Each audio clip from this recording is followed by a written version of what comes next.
can you please rise for the flag salute, please? I pledge allegiance to the flag of the United States of America and to the republic for which it stands, one nation, under God, indivisible, with liberty and justice for all. Roll call, please. Commissioner Dahlgren. Here. Commissioner Alves. Here. Commissioner DiMattei. Here. Commissioner Beckler. Here. Commissioner Runtine. Here. Commissioner Watts. Here. And Commissioner Johnson. Here. Thank you. Welcome, everybody, to today's Planning Commission hearing. The meeting is open to virtual and in-person participation and may be observed online through the Placer County website. If you would like to make public comment on any item today, the Planning Commission clerk will announce when you are to line up and provide testimony. If you are calling in at the appropriate time, please press star 9 to raise your hand. Please be prepared to speak at the time I open public comment for the specific item you would like to address, which may include public comment on matters not on the published agenda hearing items.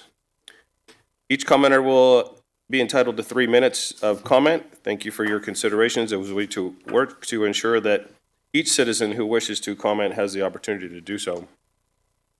Please also be advised that today's hearing is being recorded and will be available on the Planning Commission's webpage following the hearing.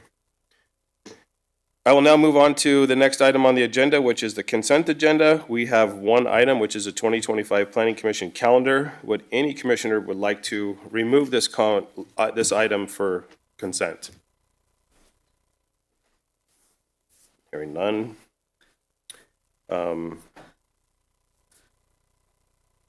Any of the public like to make a comment on this calendar consent item? Hearing and seeing none. Can I get a roll call, please? Or a motion first, please? I'll motion to pass the consent agenda. Second. First and second, roll call, please. Dahlgren. Yes. Alves. Yes. Runtine. Yes. Watts. Not voting. Johnson. Yes. Beckler. Yes. DiMattei. Yes. Thank you. I will now open public comment for any matters not on the Planning Commission agenda. As a reminder, you will have 3 minutes to provide comments. Is there anybody who would like to speak on something not on this agenda? Seeing none. Anybody online? I see none. Thank you. I will close public comment on items not on the agenda. Next, we have a new item on the agenda, which is Planning Commissioner reports. Do any commissioners have a report or information that they would like to share with the public and us today? I will start to anybody. Mark, didn't you have something for last time? Mark, do you have anything? No. Jeff, nothing? Rich, nothing?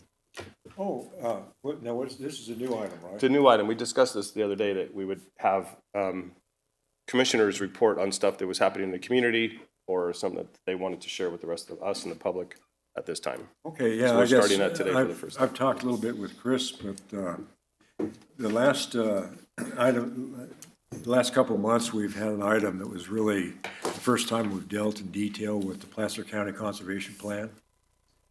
And so that was really kind of a lot of changes to that in terms of our traditional way we've handled projects. And so, at any rate, my recommendation would be that we do have a workshop on the current Placer County Conservation Plan, so that we're kind of up to date with what the plan really includes. So that's my thought. Okay, thank you. Thank you, Rich. Robin, nothing? Just quickly, so a couple of meetings ago, I was appointed to the wastewater advisory committee. So we attended our first meeting. It's been quite some time since they met. So I was fortunately appointed as their chair. So, yeah. Congratulations. Stop laughing. So the primary item on the agenda this particular time was the bylaws. So we reviewed those bylaws and it was approved unanimously. So they meet as needed or twice a year. So we'll continue to look at that. I plan to do some touring of wastewater treatment areas and better understand the issues within the county for that in the report. Thank you. Look forward to hearing those. Mr. Chair. Yes. Oh, I'd just like to say thank you for doing this. I appreciate it, and I think even though I didn't have anything to bring to the table this meeting, it's good to hear what's going on with other folks, and I really appreciate adding this to the agenda, so thank you. Yeah, no, thank you guys for putting it on here. I think it's great. Chair, I have one Yes. quick item. Promise I'll word limit it. Just joking. So I think I had sent a note to Chris, but I think in addition to a PCCP style workshop, maybe they could be combined. There's been a lot of discussion around drainage and impervious surfaces, both in the last couple of hearing items, and I've had quite a few people reach out to me, not just in my district, but people I know around the county, just wanting to better understand how the county process takes into account impervious surfaces. Obviously, with the large amount of building that's going on, there's a concern of, waterway impacts, things like that. And I know there's a very thorough process, but I think it would be helpful both for me personally and then for the public at large to have a discussion around how that process works, how the drainage is taken into account, especially from a cumulative perspective. So. I think those are great suggestions for workshops. I'll work with our county team and then work with the new chair of the commission to figure out when we might be able to schedule those. Great. Thank you, Chris. Awesome. Thank you, everybody. Nothing? No more comments? Great. Thank you, guys. I have nothing. I look forward to working with you guys. You have nothing? Nothing. Nothing. I have, next on the agenda is the report from the county planning director. Okay. Good morning, Chair DiMattei, Commissioners, Chris Bahuli, Planning Director. I actually have a two-part report for you. The slideshow that's up will actually be the second part and will be later, so we don't need that slide deck up just quite yet.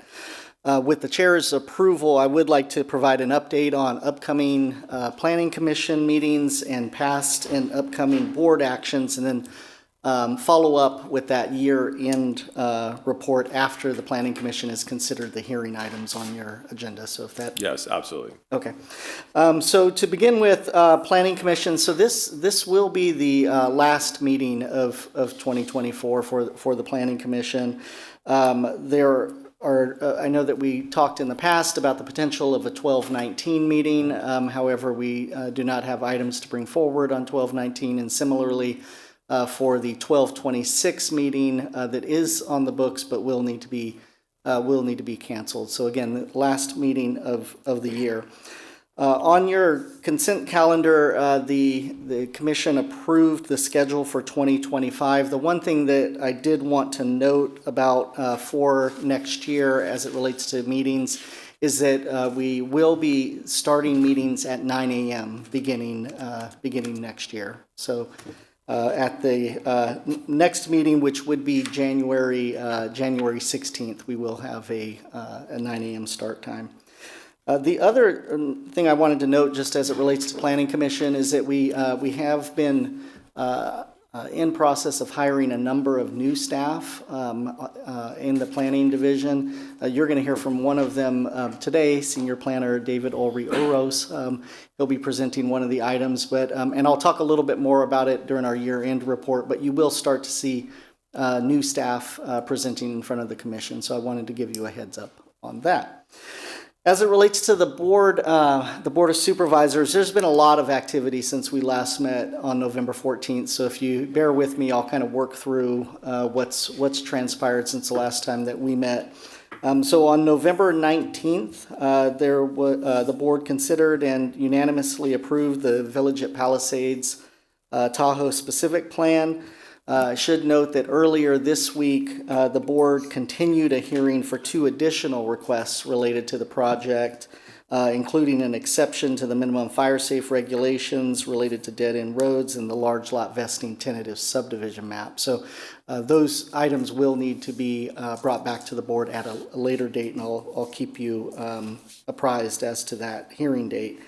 As it relates to the project, I should also mention that the county did receive a notice of intent to file a lawsuit against the project on behalf of the League to Save Lake Tahoe and Sierra Watch. Similarly, I will keep the commission updated as to status.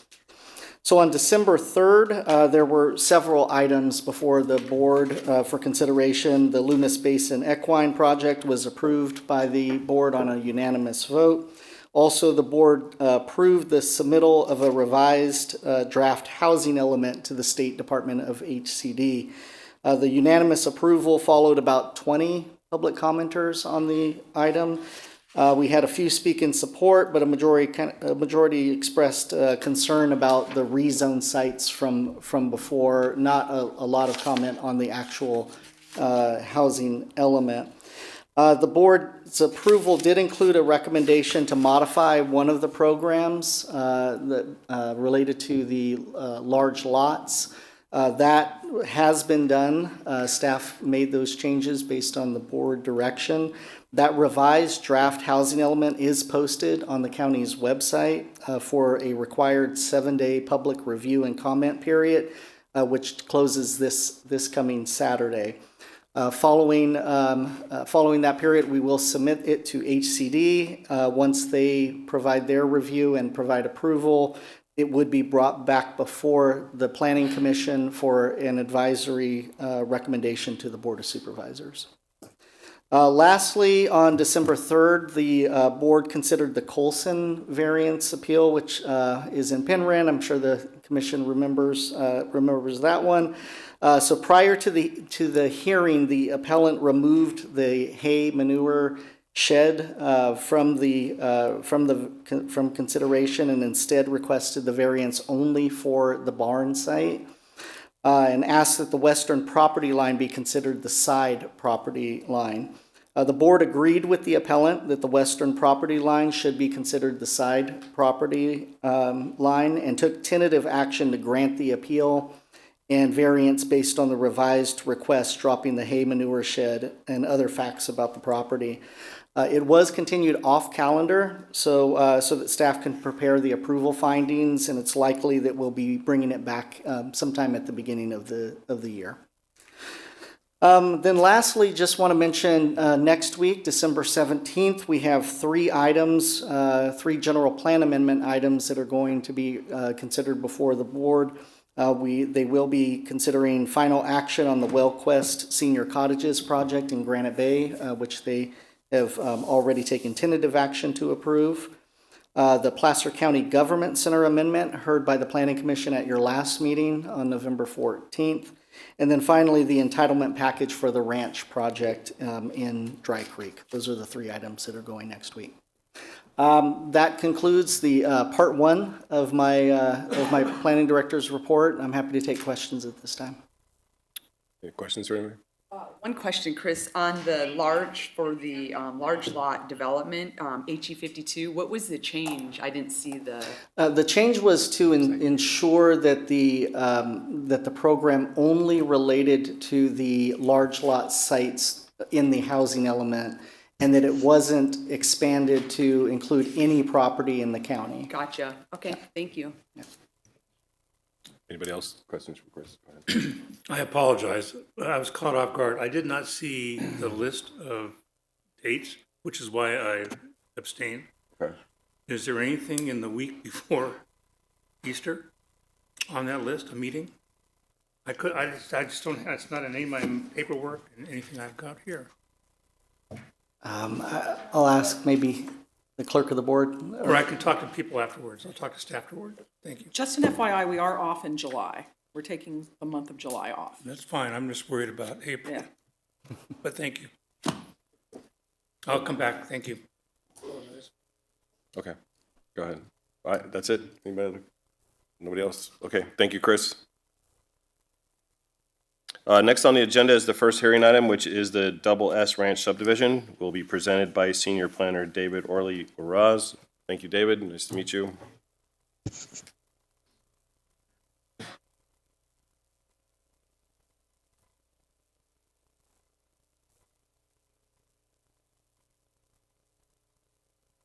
Your mic on. There we go.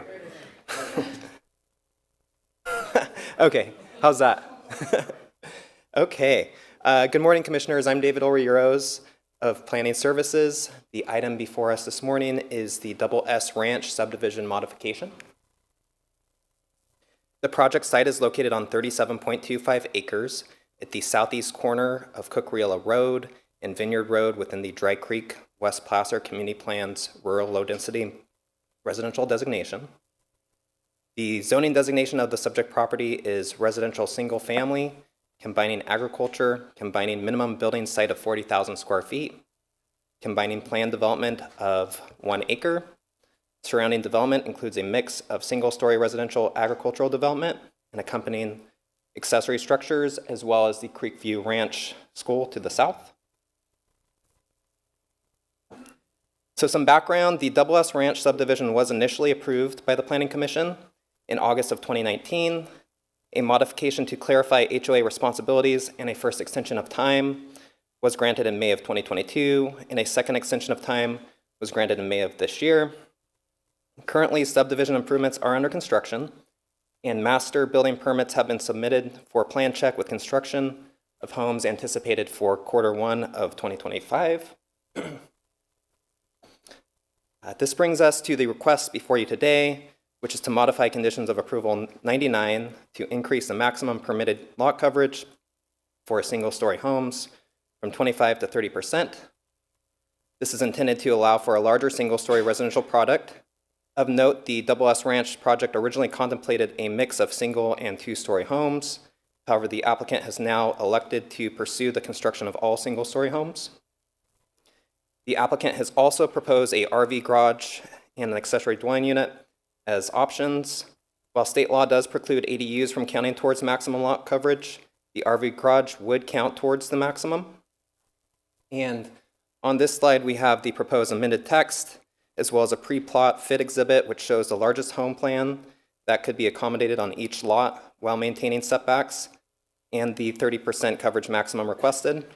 I would note that this does not demonstrate the home plan that will actually be built on each lot, but rather shows the largest of the plans that could be accommodated on each lot.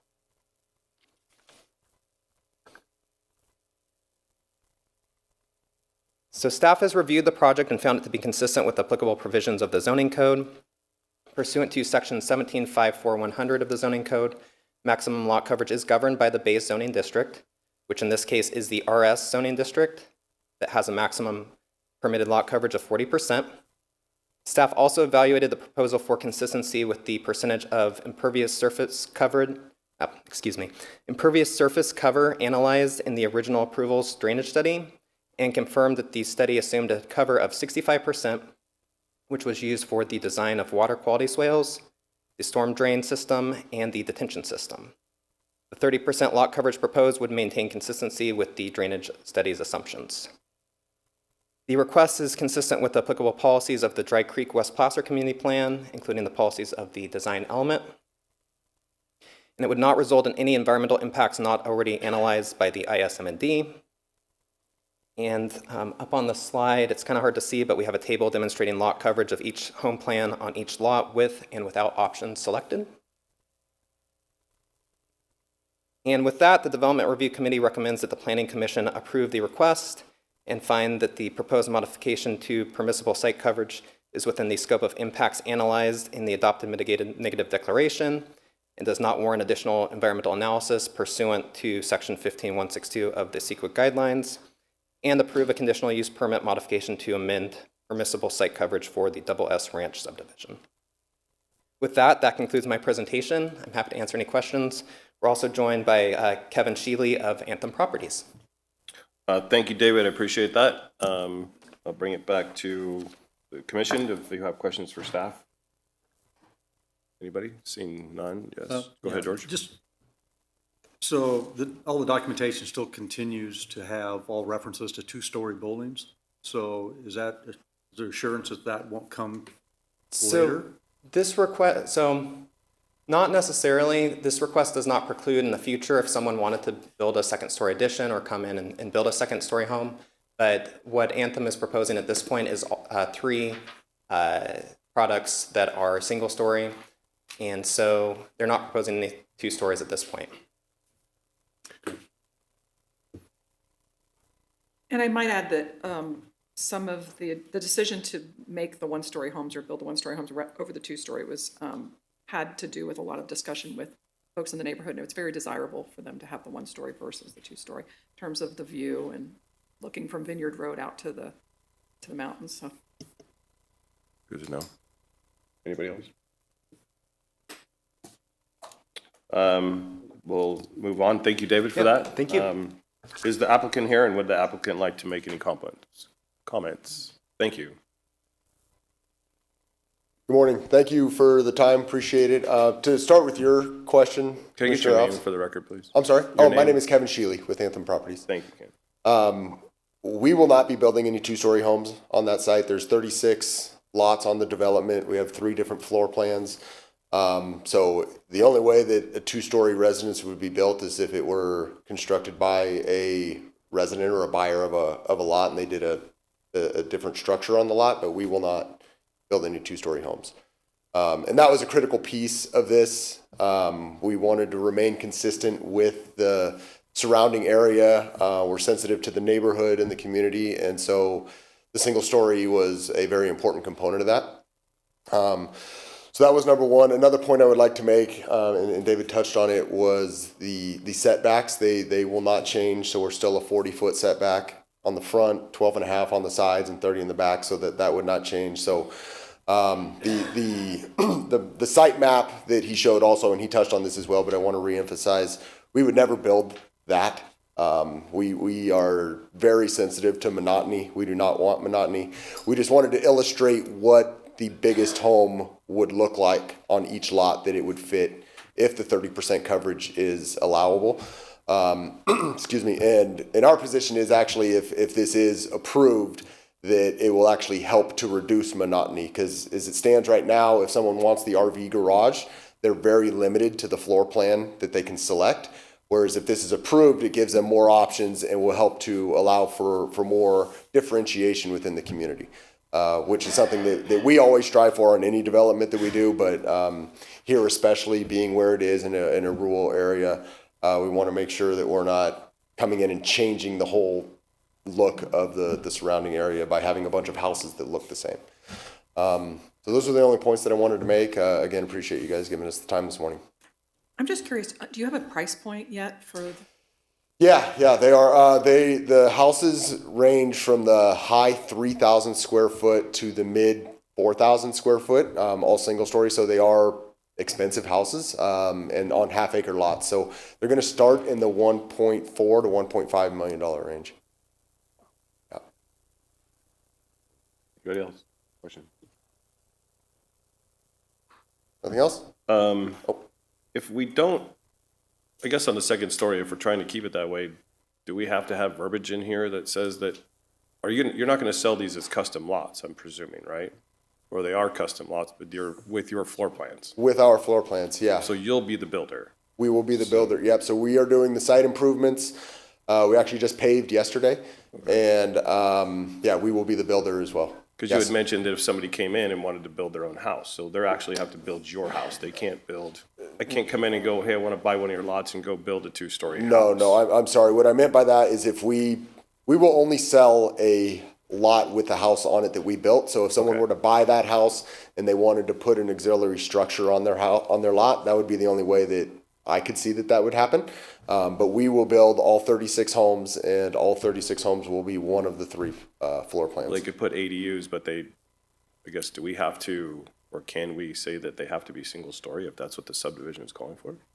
So otherwise, somebody could buy it and then tomorrow go put an ADU with its 2 stories. From our perspective, we would not have a problem with striking anything that says 2-story. Okay.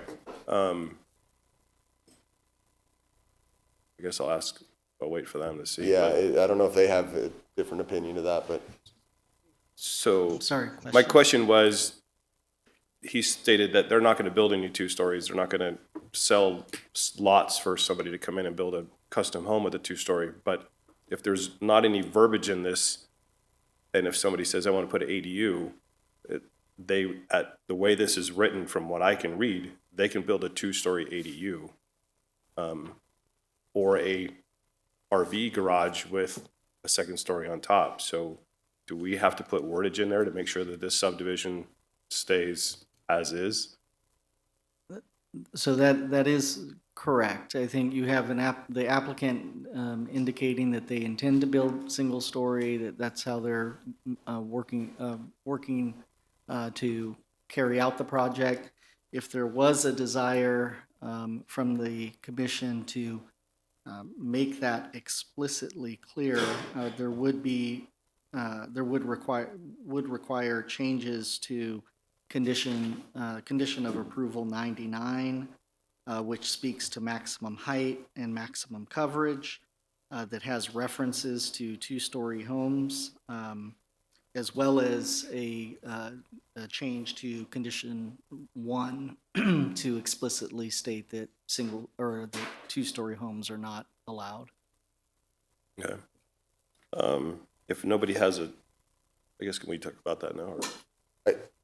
Can I Go make ahead. one point? Yes, I would please. also say that the condition does stay as far as 2 stories, 20% lot coverage is the max. So if we were to build our community, I think the smallest house is like 19% coverage on the biggest lot. So there's not really any more space for someone to be able to put a 2-story structure on the lot, assuming we've already built a house on the lot. So I guess the only way that it would, ADUs don't, Right. ADUs don't, yeah, that's So you could be correct, yeah. spread out 30%, but you could be 20% coverage and still go up, If they went on top, I guess, so, yeah. right? I mean, you're still not covering the footprint. I guess I'm Yeah. trying to read through the weeds here. It says, look, I covered my 30%, but it doesn't still have height restrictions. Yeah.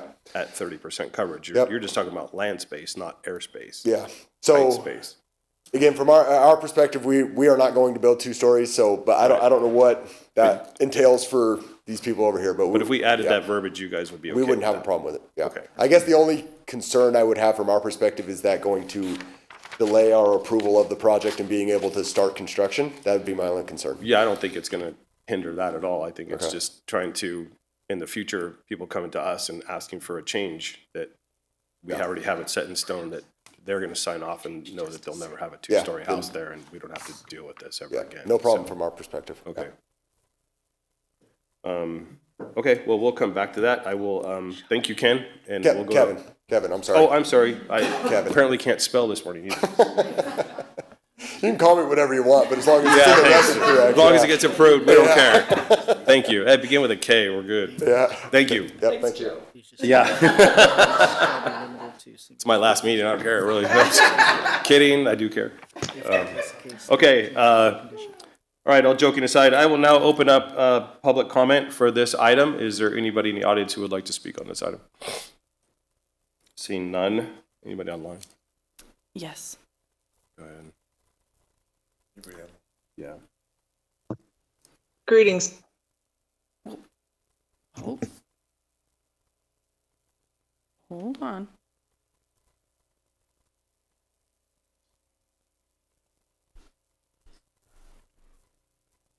Sorry, Diane, are you able to unmute? Good morning, Commissioners. This is Diane Louise Alessi from Christian Valley Park Community Services District. And I just for staff, just for clarification, when I guess if the builder's doing all the building, if he was to put a basement or some underground structure, or can the homeowner after the fact do something even in the realm of a fallout shelter or, you know, some other underground structure? Is there any provision for that? And is that considered a story? I don't know. So just on that alone is all. I was just looking for some clarification there as well. So with that, I yield. Thank you very much. Thank you. Anybody else? That's it. No one else. Okay, seeing no other, I'm going to close public comment. Any additional commissioners have questions or comments to staff? No, I don't have any questions to staff. This is just a project that it's in my neighborhood. I see it every day. It's more of what we were looking for to have in District 1 in the Dry Creek area versus the ranch that's much more condensed, a lot more homes. And the ranch developer said they couldn't economically and feasibly make a project like Double S Ranch. And it's just goes to prove that you can. And so they've really listened to the neighbors and been good stewards, except for the flooding on the road that you're fixing. So it's desirable. If you're going to have to develop this agricultural land, this is more of the project that we were looking for in our neighborhood. That's all. Great, thank you. Anybody else? I had a question for staff. Based on their time constraints with wanting to start construction in 3-4 months, can we take care of those restrictions on height today, or does it have to come back to us in the future? No, staff believes that we could handle that today, that we could recommend revisions to conditions if the commission's desire is to make those revisions. Yeah, absolutely. That would be my desire. Yeah, I think we could do that. I agree. Anybody else? Questions? Just one question. I am curious about the below ground. Growing up in the Midwest, basements were a thing. I know they're really not here, but does a below ground structure equate No, to a it wouldn't story? count It's as a not. story. Okay. No. Okay. And I agree, doing the restriction, if we can do it today, Absolutely. makes a lot of sense because the public comment that was provided was specific about the Right. desire to have single story, to 100%. include that in the future. I So- think that's a good idea. If there is an interest in that, I think we have some modifications to the conditions that we can read into the record. Okay, Yeah, and it just, that's the reason I brought it up. I appreciate you being able to make the commitment, eliminating scope creep and things coming back after the fact, and causing concerns within the community. Staying within that single story, like Commissioner Dahlgren mentioned, is conducive to the community. That's what people are looking for. And being able to make those changes today is going to assure that we don't have to worry about changes in the future. And I just wanted to add one thing. The builder's been very responsive to the community, and we've had a couple of issues. We had that monster storm, and we had a little bit of runoff, and, you know, they marked the road, and they've been fixing the issues. So they've been really responsive in working with the community, which is what we hope from a builder. So I was just happy about that. great, thank you. No other questions? I guess we'll just go straight into deliberations, and I guess we could start with adding that condition into number 99 if, And so So there, fit. there would actually be two conditions of approval that would need to be modified. I mentioned condition 1, but staff believes that the more appropriate action would be to revise condition of approval 96. That would then read, all homes shall be limited to single story and shall not exceed a maximum overall height of 25 feet tall, period. So that first sentence would be revised to strike the additional language there. In addition, condition of approval 99, D, under primary and secondary dwelling units, would be revised to drop the 30 feet 2-story. And under E, under maximum coverage, 20% 2-story homes and accessory structures would also be struck. This sounds like something you guys would read into the record for recommendations for us to vote on. We are reading it into the records now, record now. Right now. And when you take action on the second part of the, So of those the are two, recommendation. these are the first two. Those are two more that you've already read into the record? no, these are the two that you would need to modify. Okay. so do we need to modify 96 and 99? Correct. Correct, Correct. which he just read into the record. Okay. So 99 would also eliminate E, because it says 20% 2-story homes and accessory structures. So including accessory structures cannot be 2-story homes as well. So Are you saying 96E? maybe say, no, 99E. There's no 96E. 99E has maximum coverage 30% 1-story and 20% 2-story homes and accessory structures. That has to be modified to say that, That's correct. No I two- mentioned both D and E. Yeah. Both of those needed to be revised. right, okay, thank you. So just, we would scratch 30-foot 2 stories That's correct. and then From scrap- D. From D, And then in E, remove 20% two-story homes and accessory structures.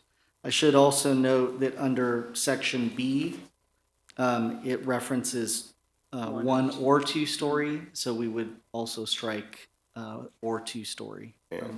Just two-story. We'd keep accessory structures, but it has to be worded that they're one stories, right? Maximum coverage, 30%, one story, okay. Homes and accessory structures, period. Then scratch 20% two-story homes and accessory structures, meaning that no accessory structures can be two stories. Is that right? If we struck that last sentence after 20% two-story homes? It's still subject to the maximum height requirement. Okay. But if,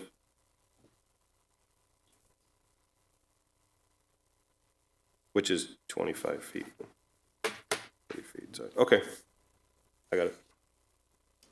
I'm good with that. Everybody else is good with that.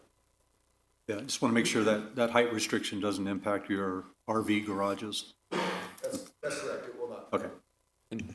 Yeah, thank you. I thought about that. I forgot about that. I know we did discuss modifying the conditions, and I did hear a comment from the applicant that they're okay with it, but I just would suggest maybe just having them confirm that they're okay with these modifications. Kevin, can you come up to the mic, please?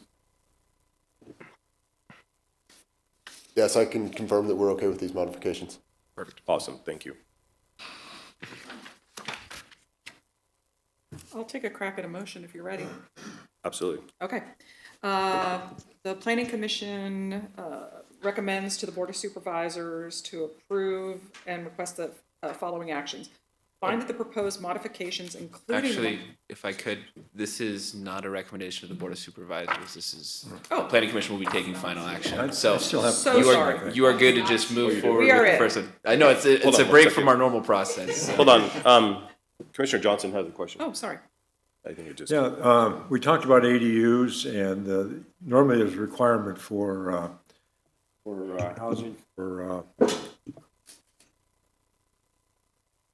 okay. For housing for the low-income housing. And so, are we gonna add ADUs on this, or what's the process for this one? No, this project would qualify to pay the in lieu fee because it's under 100 units. Okay, I didn't really completely pick up on that. Speaking to the microphone a little clearly. Yeah, so the projects, the smaller sized projects or projects under 100 units, they are eligible to pay the in lieu affordable housing fee rather than constructing units as part of the project. Okay, And so that's what will happen in this case. That's Okay, thank you. And any of the project's ability to build ADUs is unchanged by the action today. Correct. Also, one last thing. I didn't close public comment, so I'm closing it. Sorry about that. Thank you. Clayton, I have a Kelsey. question. So do I include what was read into the record for the modifications to the conditions of approval for 96 and 99 into one? Or do I make it its own little thing? It would be included as a modification to the second bullet point. Okay, So approve the conditional use permit modification, including the changes to 96 and 99. The first bullet point is fine to just read in straight. okay.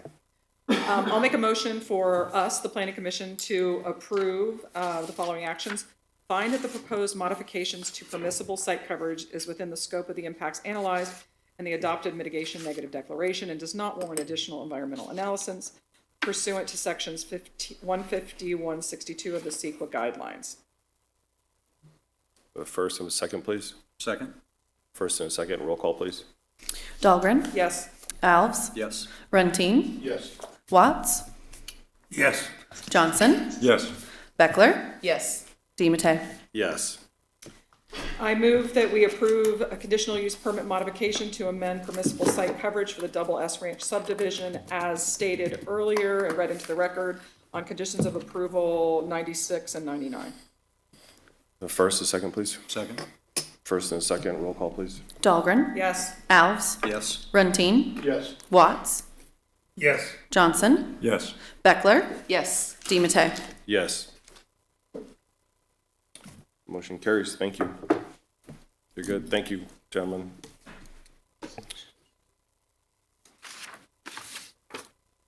Next on the agenda is a modification to the approval of a minor use permit for the Bishop 3 Acres Preschool. This item will be presented by Nick Trefolo. I can't, Nick, I'm so sorry, I'm butchering it. It's probably this bag that's on the table, but I'm not sure if I approved it yet, so. Okay, thank you, Mr. Chairman. Good morning, Commissioners. Nick Trefero with the Planning Services Division.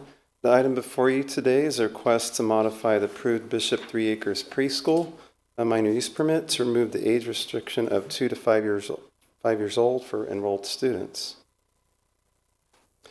So the project site is located at 6687 Eureka Road, just west of Auburn Folsom Road in the Granite Bay area.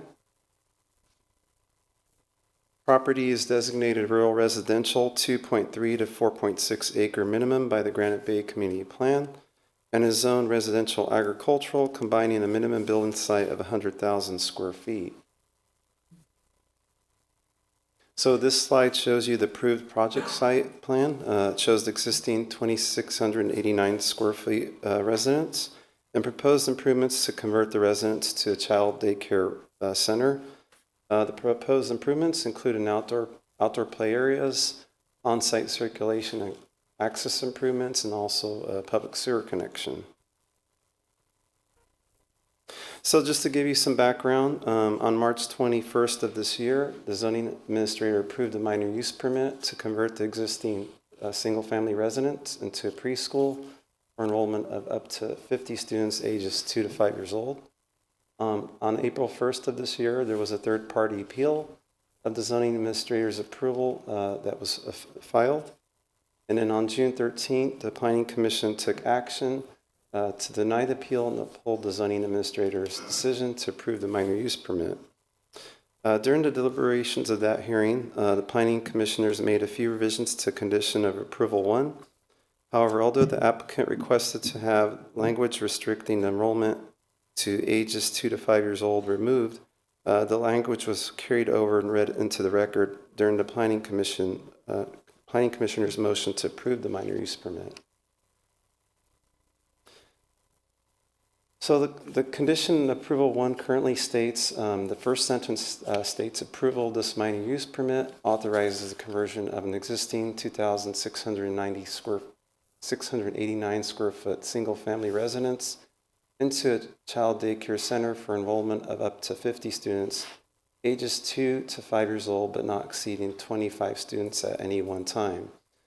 So the proposed modification is just revising that first sentence.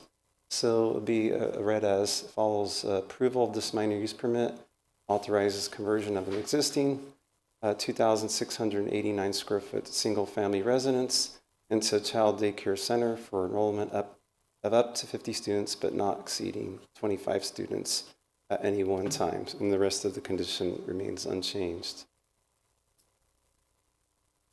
So staff has found that this project, this item is consistent with Granite Bay Community Plan goals and policies, specifically Goal 3, which states the commercial uses should serve the local community needs and should not detract from the rural residential setting.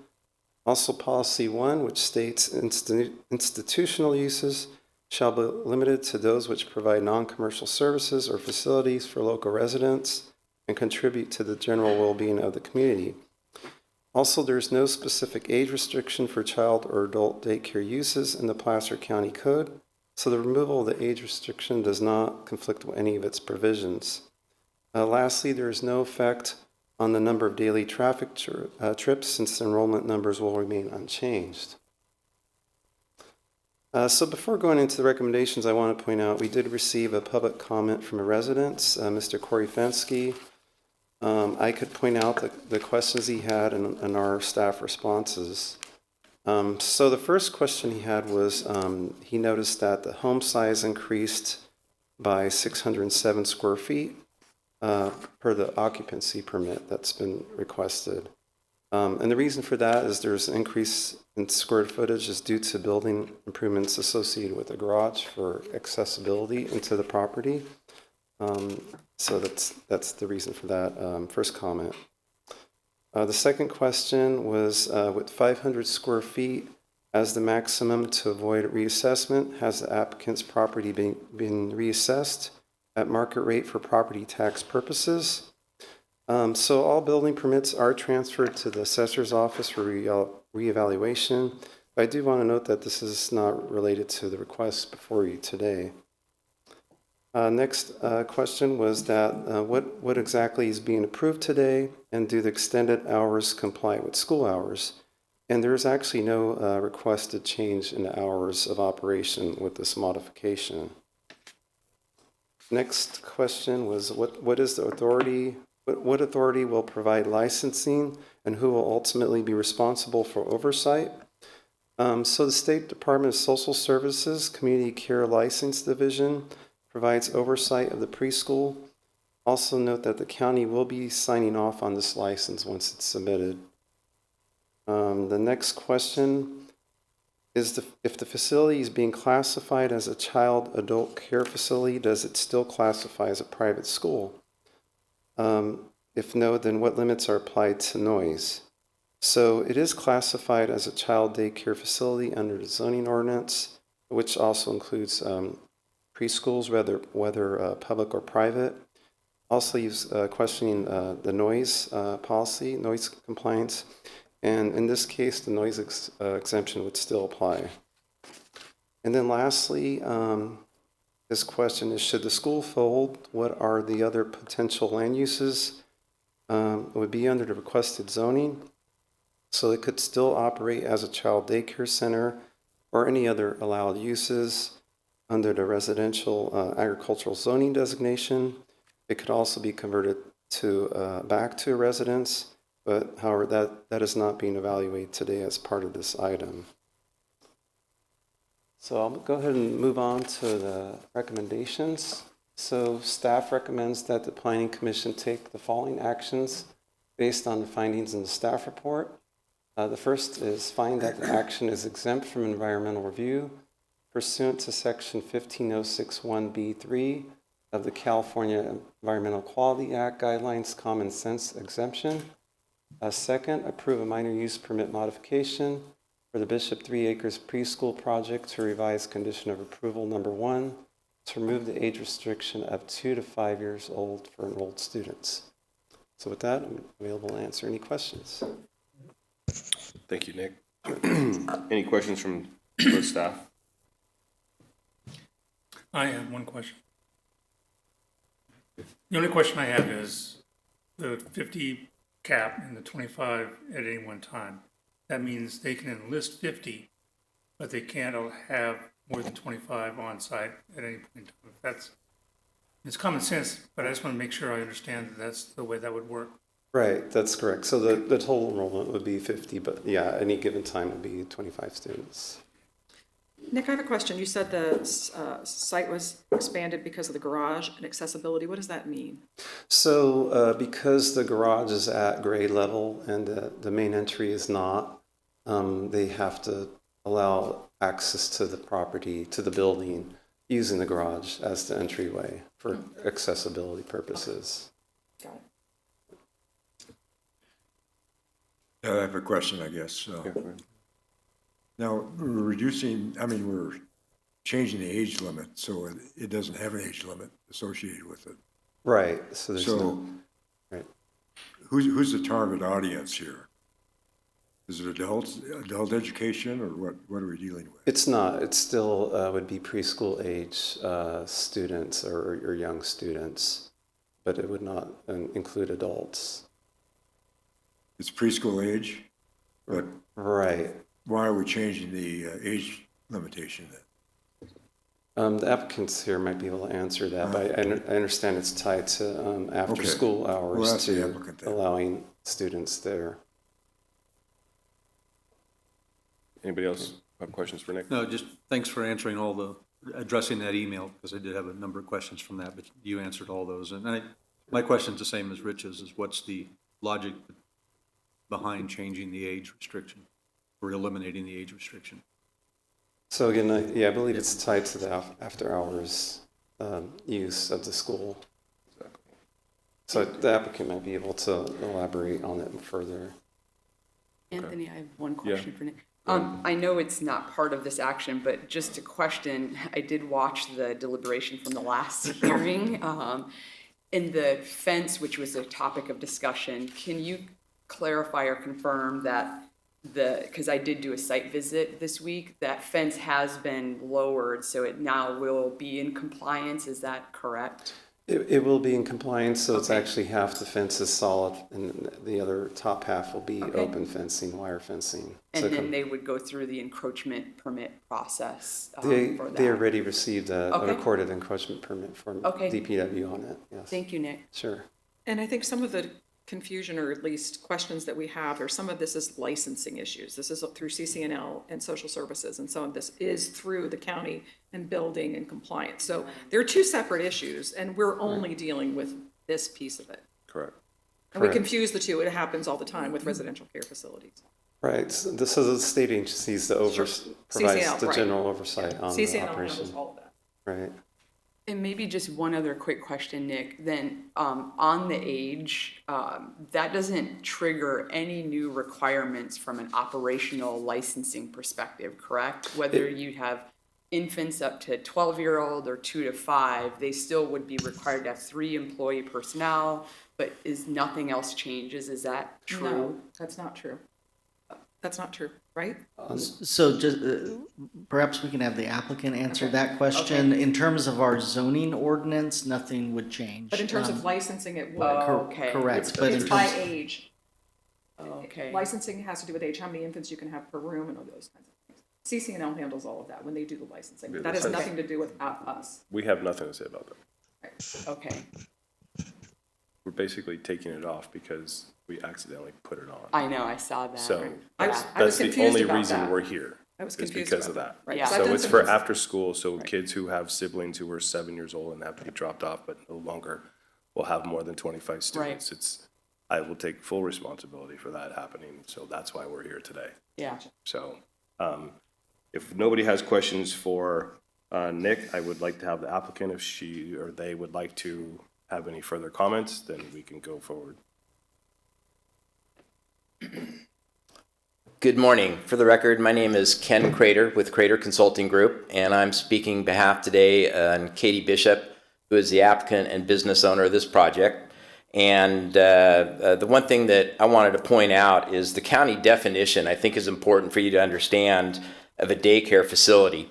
And the definition talks about means a commercial or nonprofit facility that provides care, protection, and supervision of 15 or more minor children or adults for periods of less than 24 hours, typically while parents, caregivers are working, and this is important, and or before or after daily attendance in an elementary school. The location of this facility, it adjoins to the south with Purdy Lane. It's a stop-controlled intersection. There's a bus stop right there. So Katie has the perfect opportunity to work with parents that have a child in the daycare facility that, say, would be 2 to 5, but have a sibling that's in elementary school that goes to that bus stop.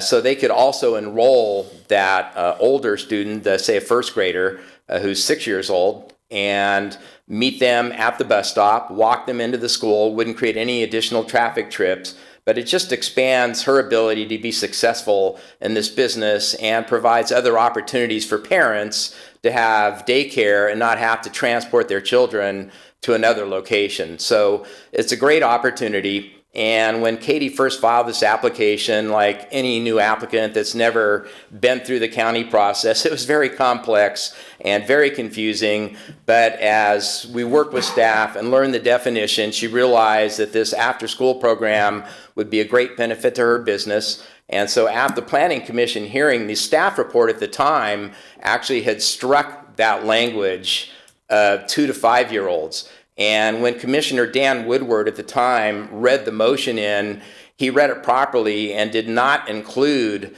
the 2 to 5-year-old age restriction. but we're all human beings, and when staff read it back into the record, they read an old red line version, which still had the 2 to 5 year old age restriction. It was just a very simple mistake, and we went back to staff to see if there might be a chance that that could just be an administrative change, but staff felt strongly, hey, this needs to go back to the Planning Commission, which no one disagreed with, so that's why we're here today. It's a very simple mistake, and I'm even hoping that you're able to refund Katie's fee for this, which is like another $2,000. Obviously, this has been a very expensive proposition, and as daycare is expensive enough right now, every penny hurts. So that is the reason that we're here today. As far as the licensing, you're correct. I mean, the state is going to make sure that she complies with all the licensing requirements based on number of students, square footage of the facility, and so she still has to go through that entire process before she can physically open as a daycare facility, but she's been in touch with all the right people, and she has worked previously for many, many years at a daycare facility under a very knowledgeable owner. So Katie knows exactly what she's doing, and I want to say too that she's been giving tours to a couple of people, and people just love what she's doing with this daycare facility. I told her, you're going to have a waiting list in perpetuity as long as this business remain open. Her dad owns the property, so the plan is just this is going to be a long-term daycare facility. It's their dream come true. I rented the property for a year before I moved here permanently to Granite Bay, so I'm very familiar with it. My 6-year-old granddaughter got to live there and play in that beautiful place, so I know it's going to be a great facility. And again, want to thank the Planning Commission for taking the time to correct this, hopefully refund her fee, and she's very anxious to get open. Other than that, if you have any questions, we'll make ourselves available. Thank you. Maybe you could make it a little bit clearer. I think I heard it, but I don't know if I heard it for sure. The 2 to 5 year old was, I guess, preschool age kids? Yes. And so that's what you're planning on doing, but what limits you to that? Well, it's a preschool, right? So she's not going to take elementary school students. The age elimination, restriction elimination, would just allow them to come to an after-school program. But the business plan is to have a preschool for those 2 to 5 year old students. And so under this use permit, then, if you just in the future decide to change to a different type of configuration, you could then? It would still have to comply with this definition of a daycare facility, which talks about and or before after daily attendance of an elementary school. So, yeah, go ahead. So the explanation is a lot of childcare centers will run preschools in the morning and after-school programs in the afternoon. So the preschoolers go home and the after-school kids come. They could be K through 12. And the idea is there's a bus stop right there. Green Hills, Oak Hills, Ridgeview kids get off the bus at Purdy Lane. So I could run preschool in the morning. That's why I want to take off the ages 2 to 5.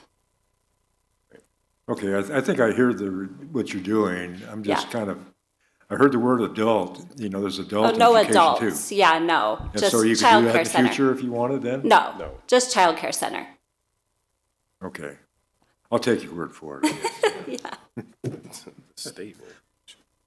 Any other questions for the applicant? Seeing none. I will now open this up to public comment. And is anybody in the audience who would like to speak on this? You have 3 minutes.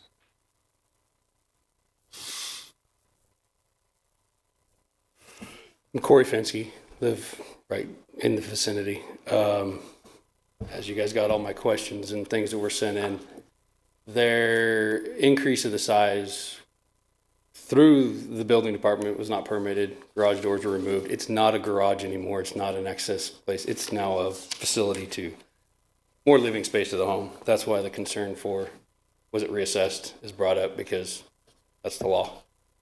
As far as removing ages, you're opening it up to, you want a preschool in the morning, but then in the afternoon, they're promoting using Eureka Schools bus services that go to the facility.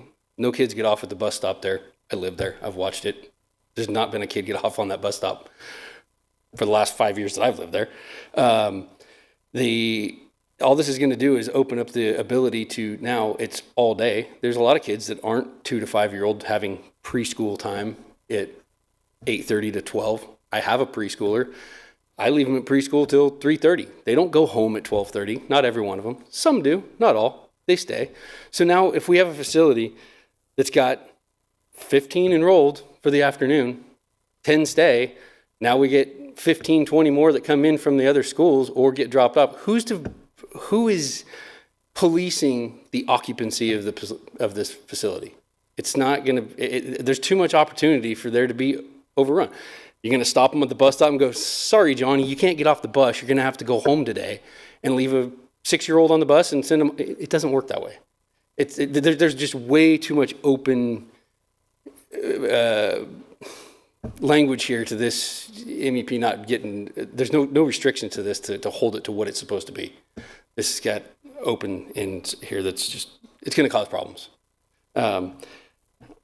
Amber, your thing with the fence, that was, they say it's completed construction. It's supposed to continue all the way down and be the whole thing, but it's not done yet. It should be done yet, but it's not. So I don't know where that goes. But my biggest thing is the permitting for the house that doesn't show, it's not there, it's not been applied for. No assessment to what it should be, and moving on. Because I mean, if we go back to a little bit of exemption from the noise, I think that all falls to, we have after-school kids coming in that are going to could be, like she said, K through 12. If 12-year-olds out there just screaming, yelling, everybody in the neighborhood's got to hear this. Nobody wants it. We didn't buy these homes and live on acreage to hear this problem. What it was applied for is what it should be left at. That's what you guys left it. That's what you approved it to, and what it was. There was one more thing I wanted to say, but I don't remember. Anyways. Thanks. Appreciate your comment. Anybody else in the public would like to speak? Anybody online? I see none. I will close public comment and bring it back to the commission for any questions for staff or the applicant. I have a question for Chris. Is it possible, if we move forward and approve this, because it was the commission's mistake, reading it into the record improperly, is there a way to refund the applicant's cost of bringing it back? I think rather than a refund, I think staff can look into whether or not there should be a charge for the application that was filed. There is some precedent for that. That occurred on the Simpson appeal hearing that was heard by the Planning Commission. I believe there was a recommendation from the Planning Commission that a similar review take place. So staff, if that's the direction of the Planning Commission, staff can do that research and see if that is possible. Okay, thank you. Just to kind of add a little bit more to that, the only way that a fee can be waived is by the Board of Supervisors. Okay. So We'd make a recommendation to the Board of Supervisors. Well, you can make a recommendation. I think there is one potential avenue where the planning department itself could elect not to charge a fee in the first place. They certainly have that discretion, but it just isn't. It would need to be made as a recommendation from the Planning Commission to the Board of Supervisors. Yeah. Okay. And I did also want to touch on one other thing that's come up about reading it improperly into the record, because I think it is significant here. In the discussion in the last Planning Commission meeting, some of you were here for it, some of you weren't. There was a request by Commissioner Woodward to modify the language. It was read into the record. It was actually read into the record twice.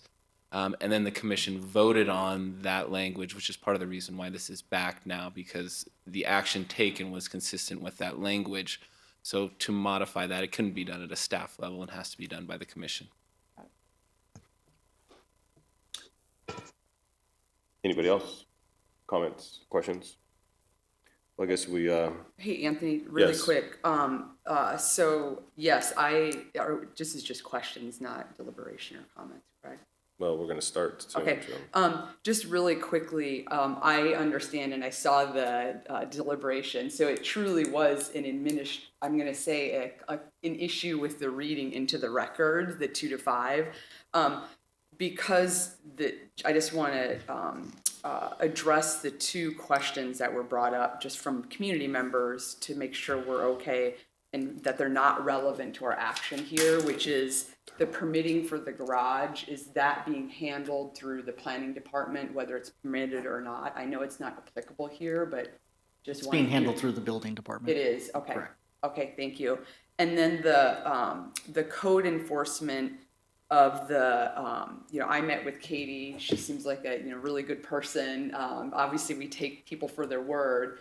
What is the sort of code enforcement process if it was to be found that there were more than 25 students at one time or more than 50 students enrolled? Like, is that a code violation? If you could just help It me absolutely, understand. yeah, it absolutely would be a code violation. So it is a complaint-based system. There would be a complaint that would be filed, and a courtesy notice that would go out to the property owner, and an investigation completed by code enforcement. If it were found that a violation was occurring, a notice of violation would be issued for them to resolve that violation, and a sort of progressive enforcement approach would ensue, Okay. consisting of fines and penalties. Okay. And Amber, I can answer, I do some consulting for CCL, Community Care Licensing. I have in the past for the state of California.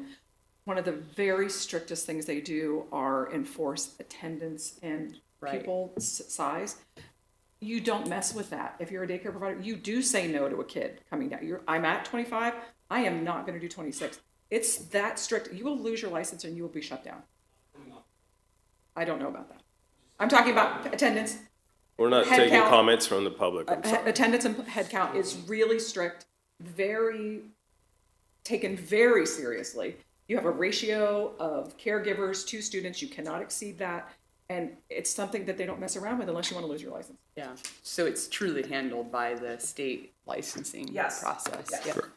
And then I just had one other question, just so I understand, it's not really a comment about the specific action that we're gonna be taking, but on residential ag, it is allowable to do school facilities. I live right next to Eureka School District, lots of yelling kids in the afternoon. But it's allowed to do daycare centers not age restricted, whether it's adult or child. Is that true? Or is that all like considered the same use? It is considered the It same is, use. okay, thank you. Anybody else? If there's no more questions or comments, we'll go into deliberations and go for a motion. Anybody have? I just wanted to thank staff and Nick for coming back with the questions and answering them, because it was really helpful for us, and for the public to bring them up. Thank you. I have nothing further. I think what is brought to us today is what we have to vote on today. And again, I would also recommend that the application's appeal fee be waived as we did on the other previous one, considering that and I'll take full responsibility for letting that slip through. It was that we wouldn't be here today if that wasn't here. So I think everything else was approved and done. And it's really this change that has to be done. So if I can get a motion to get that done, and hopefully staff can look into it, and if it has to go to the Board of Supervisors, I might know a new supervisor. Just kidding. Anthony, I'm ready to make a motion. Let's go for it. Okay. So I will make a motion, and I understand the concerns from community members, so let's just make sure that code compliance, if there was an issue, that's addressed in a very prompt way. That would be very helpful to give that reassurance to the community. But I'm ready to make a recommendation. So it stops here, it's not to the board, right? So, Wait, I have a question for Clayton. Would number 3 be the appeal of the fees? To the board? Yes, so if you wanted to include a motion, it would be a third item, and that would be Okay. a recommendation that staff not charge for the appeal, which would be different from a waiver. Should I make 2 separate motions? No, they have to be. So they would all need to go as separate. independent motions Okay. with the environmental clearance portion, number be 1 on number the 3. board going first. So we'll start with number 1, and we have Okay. to approve that first. Sounds good. So I would move to approve that we find this action is exempt from environmental review pursuant to section 15061B3 of the California Environmental Quality Act guidelines, common sense exception. I'll second. First and a second, roll call, please. Beckler, Yes. Dahlgren, Yes. Runtine, Yes. Watts, Yes. Johnson, Yes. Alves, Yes. DiMattei. Yes.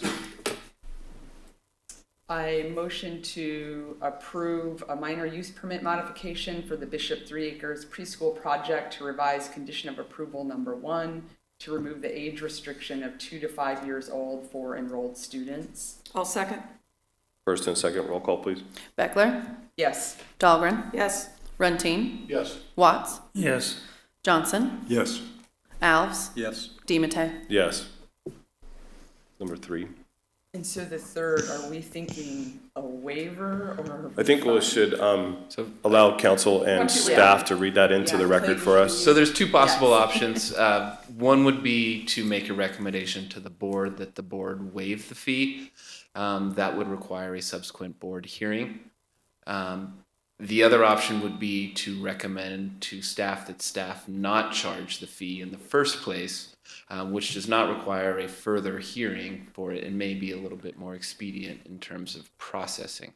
But either way, they're both recommendations. The commission doesn't have the authority to waive the fee itself or eliminate the fee itself. I think we should go with number 2 Yeah, and I have that agree. read into the record, and then we can approve that. I agree. So in that instance, the motion would be to recommend that seizure staff not charge for the processing of this appeal. I motion to approve said. I second. Take that back. Recommend that staff not charge for the processing of this use permit modification request. Amber first and I second. So They're super important on this one, isn't Yeah. it, to get the words make sure we're not right? changing any age limits on that It was one. a puzzle reviewing the information. I motion to approve. I second. We have a first and a second, roll call, please. Beckler, Yes. Dahlgren, Yes. Runtine, Yes. Watts, Yes. Johnson, Yes. Alves, Yes. DiMattei. Yes. Next on the agenda is the annual review for the county's development agreements, which will be presented by Deputy Executive Michelle Kingsbury. So, Commissioners, before Ms. Kingsbury presents us the staff presentation, wanted to clarify that this item is an annual update on the status of development agreements and their compliance with their relevant provisions as required by both California Government Code and Placer County Code. The county code mandates that the Development Review Committee conduct an annual review. However, these reviews in our county code may be referred to the Planning Commission to complete those reviews. So for this purpose, we have determined that, staff has determined that the Planning Commission is the appropriate body to consider the annual review of these development agreements. And that's why it's before you today. So these have not been presented to the Planning Commission on a regular basis, but I wanted to let you know that staff does intend to put these on a regular schedule, so the Planning Commission will begin to conduct these annual reviews on a moving forward basis. So with that, I'd like to ask Ms. Kingsbury to. Chris, Deputy real County- quick, Yes. are we going to take action on this? You will be taking action. Okay, Yes. I'm a property owner and one of the DAs that got reviewed. Do I have any conflict there?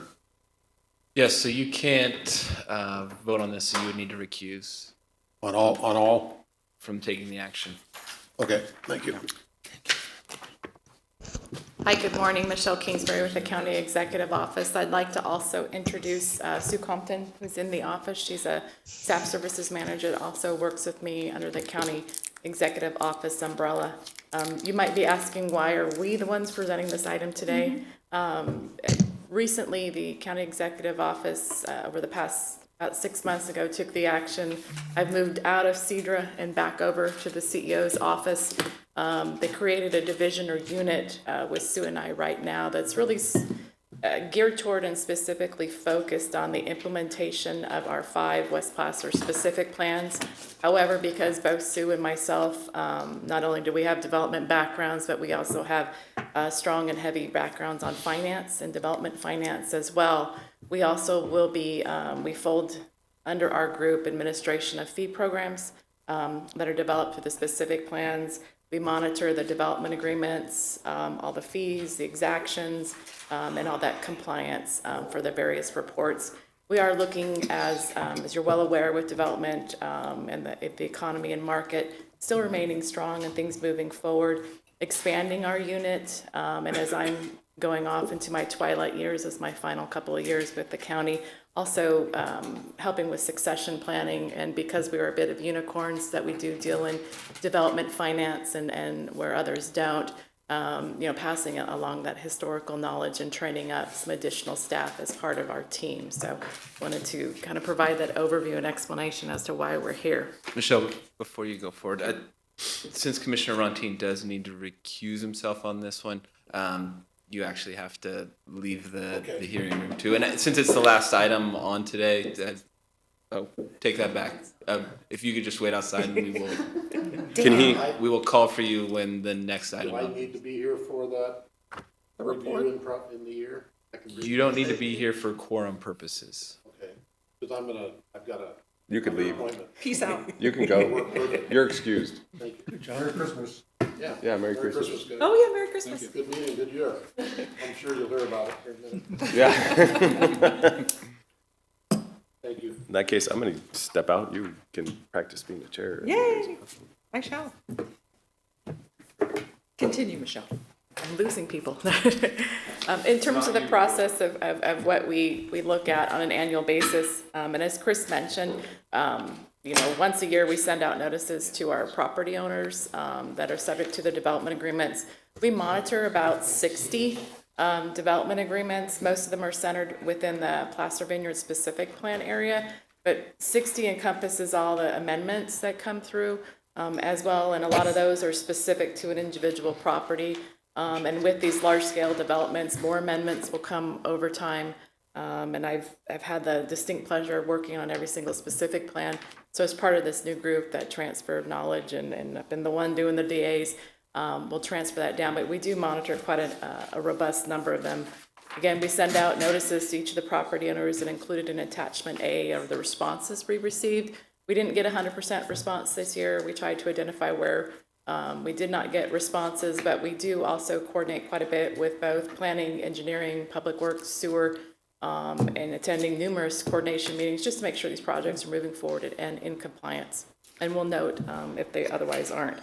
The report this year, too, is a bit more robust than what we've done in prior years, recognizing all the changes in development, wanting to catch up as well as to all the DA amendments that have went through, notifying or having a section where how many building permits have been issued, particularly in the specific plans.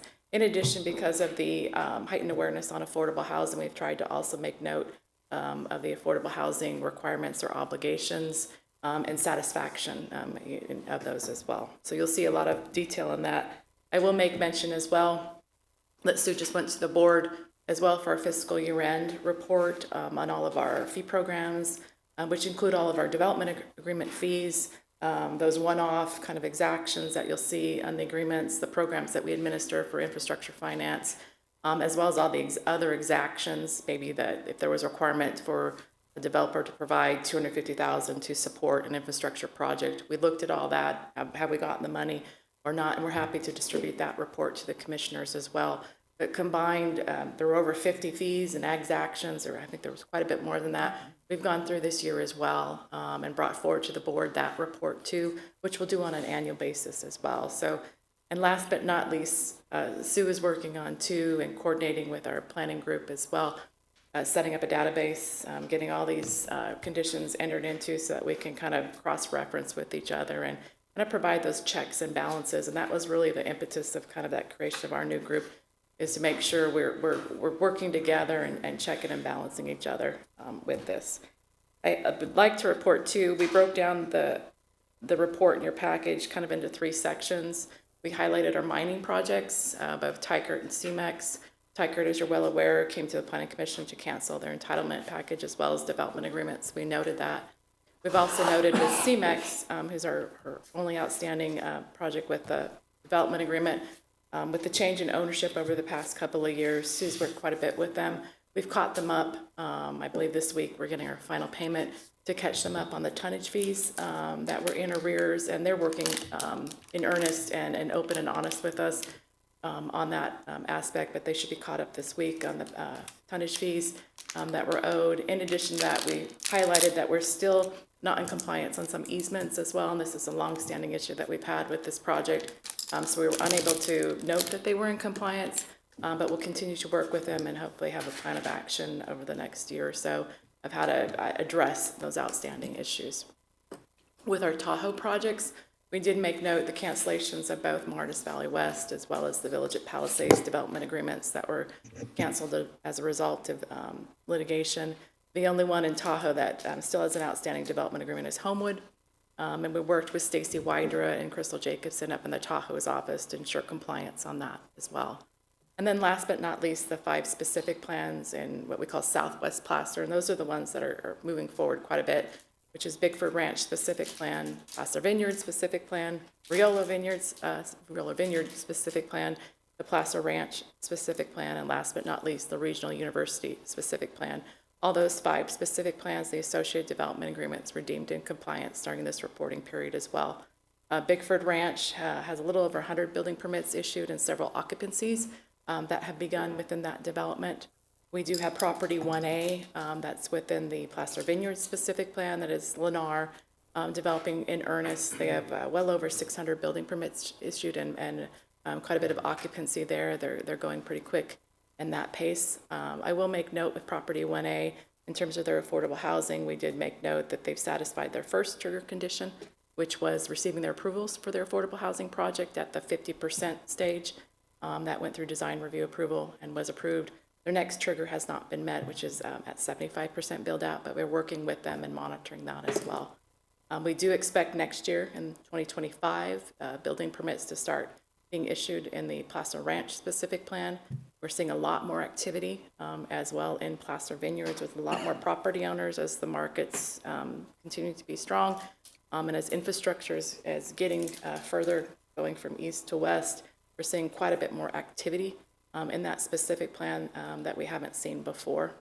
So we're expecting more activities there. In terms of Riolo Vineyard, we've had 5 subdivisions approved there. 3, Mariposa, Glen Willow, and Mason Trails are built out. We do have the Friswold and Silver Sage under Summers West. That's been approved, but no movement yet on that. But we do have, I'm trying to think, about 400 to 500 building permits within those 3 subdivisions that have been issued. And that's kind of a quick and dirty in terms of our report and the actions, but I did want to mention just how through the CEO's office and direction, much more robust activities as you'll see going forward in terms of the monitoring and compliance. We are looking to kind of get this back on track for more of a June 30th fiscal year end reporting period versus waiting for 1 year in arrears and doing it at the end of the calendar year. And you may see more activity next year towards trying to move up the timeline for these reporting periods.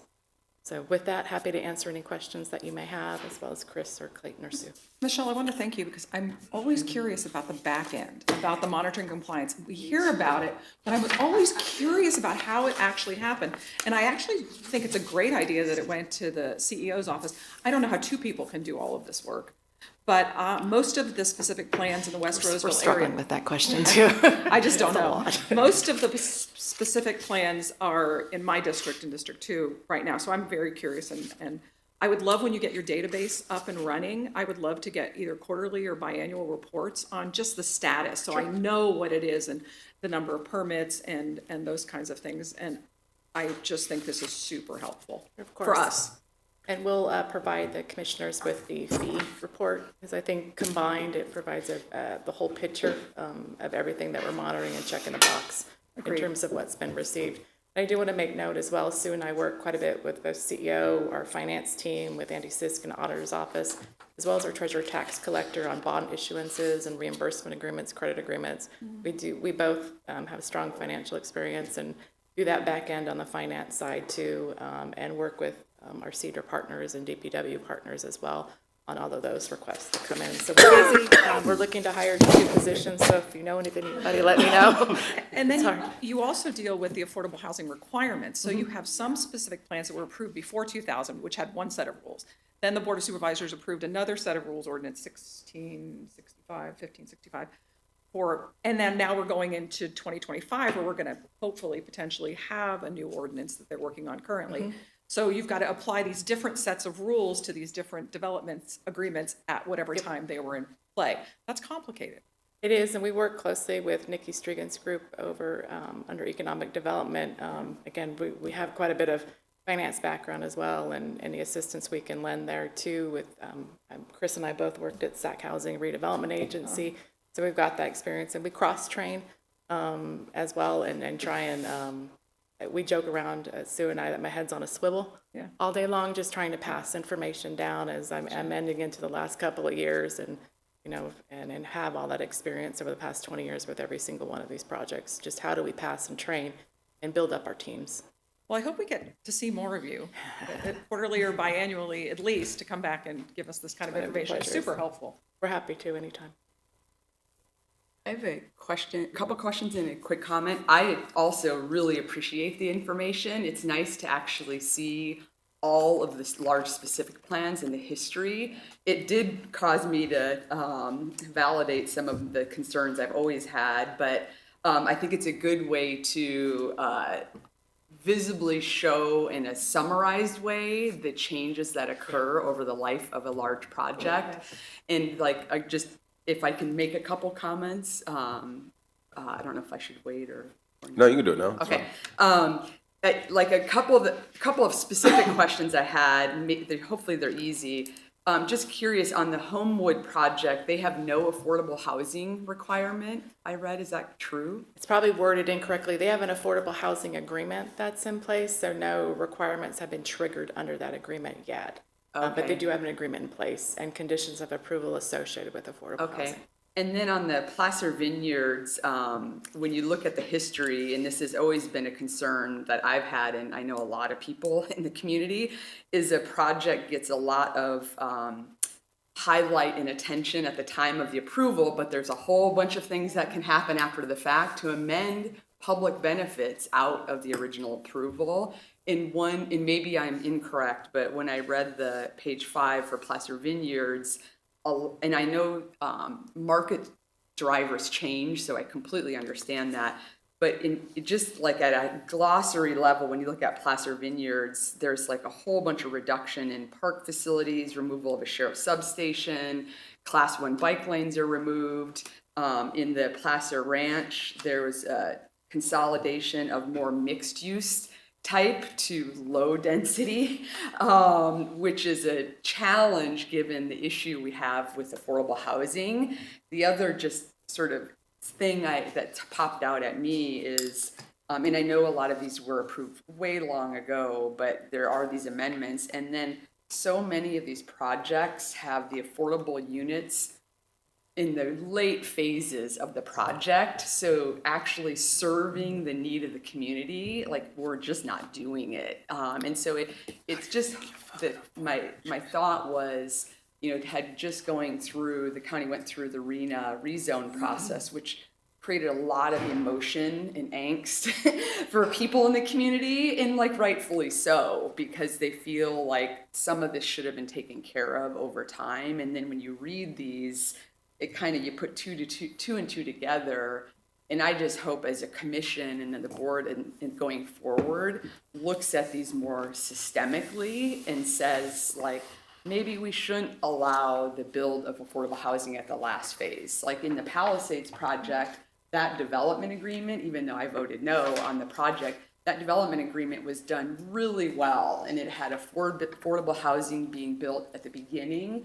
Those are the types of things I hope to see more of, and less removing public benefits after it's sort of out of the public view. Because I think there is a perception by people in the community that people show up, they have comments, things get approved, and then when no one's watching, things are negotiated away. So I just wanted to share that, but love this work you're doing. I think it allows people like myself to see that. I intentionally put the history of the DAs from inception of approval until now, and also just for, as we have so many new staff persons on, that if there's a history there where they can reference back everything. So it was done intentionally, so I appreciate your comments. And I'd also just like to make a comment that I fully appreciate the comment that you made about changes being made. I do want to note that changes to the specific plan, changes that you mentioned, are subject to Planning Commission review and would be amendments to the specific plans that would go before the Board of Supervisors. But I understand what you mean when that there might not be as much attention to it at that time, but they aren't being handled for the most part unless they're small in nature and provided for in the specific plan administratively. Right. These are changes that are vetted and brought before the Planning Commission and Board before they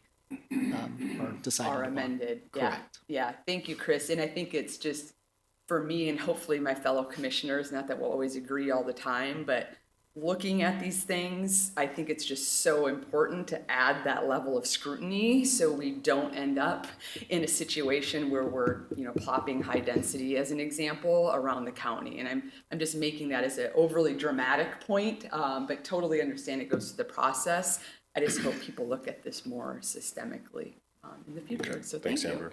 Any more questions? Yeah, similar thoughts along Bickford and Tykert. I was on the Lincoln Mac when Tykert was approved many years ago, and there's a nice olive orchard there now. But specifically to Bickford, same scenario. There's been a lot of changes. I live in the general area of that, and I've seen what's happening there, and I support what's happening there. But there is no affordable housing component of Bickford. They've eliminated all commercial, a lot of the infrastructure, the golf course, a lot of things and a lot of the trails. But and one thing I'm specifically interested in, and maybe this is just reaching out to staff after the fact, is ridgeline building. Somebody mentioned to me that they were under the understanding that there were restrictions on ridgeline building. That at that particular time, they weren't supposed to be building above the ridgeline.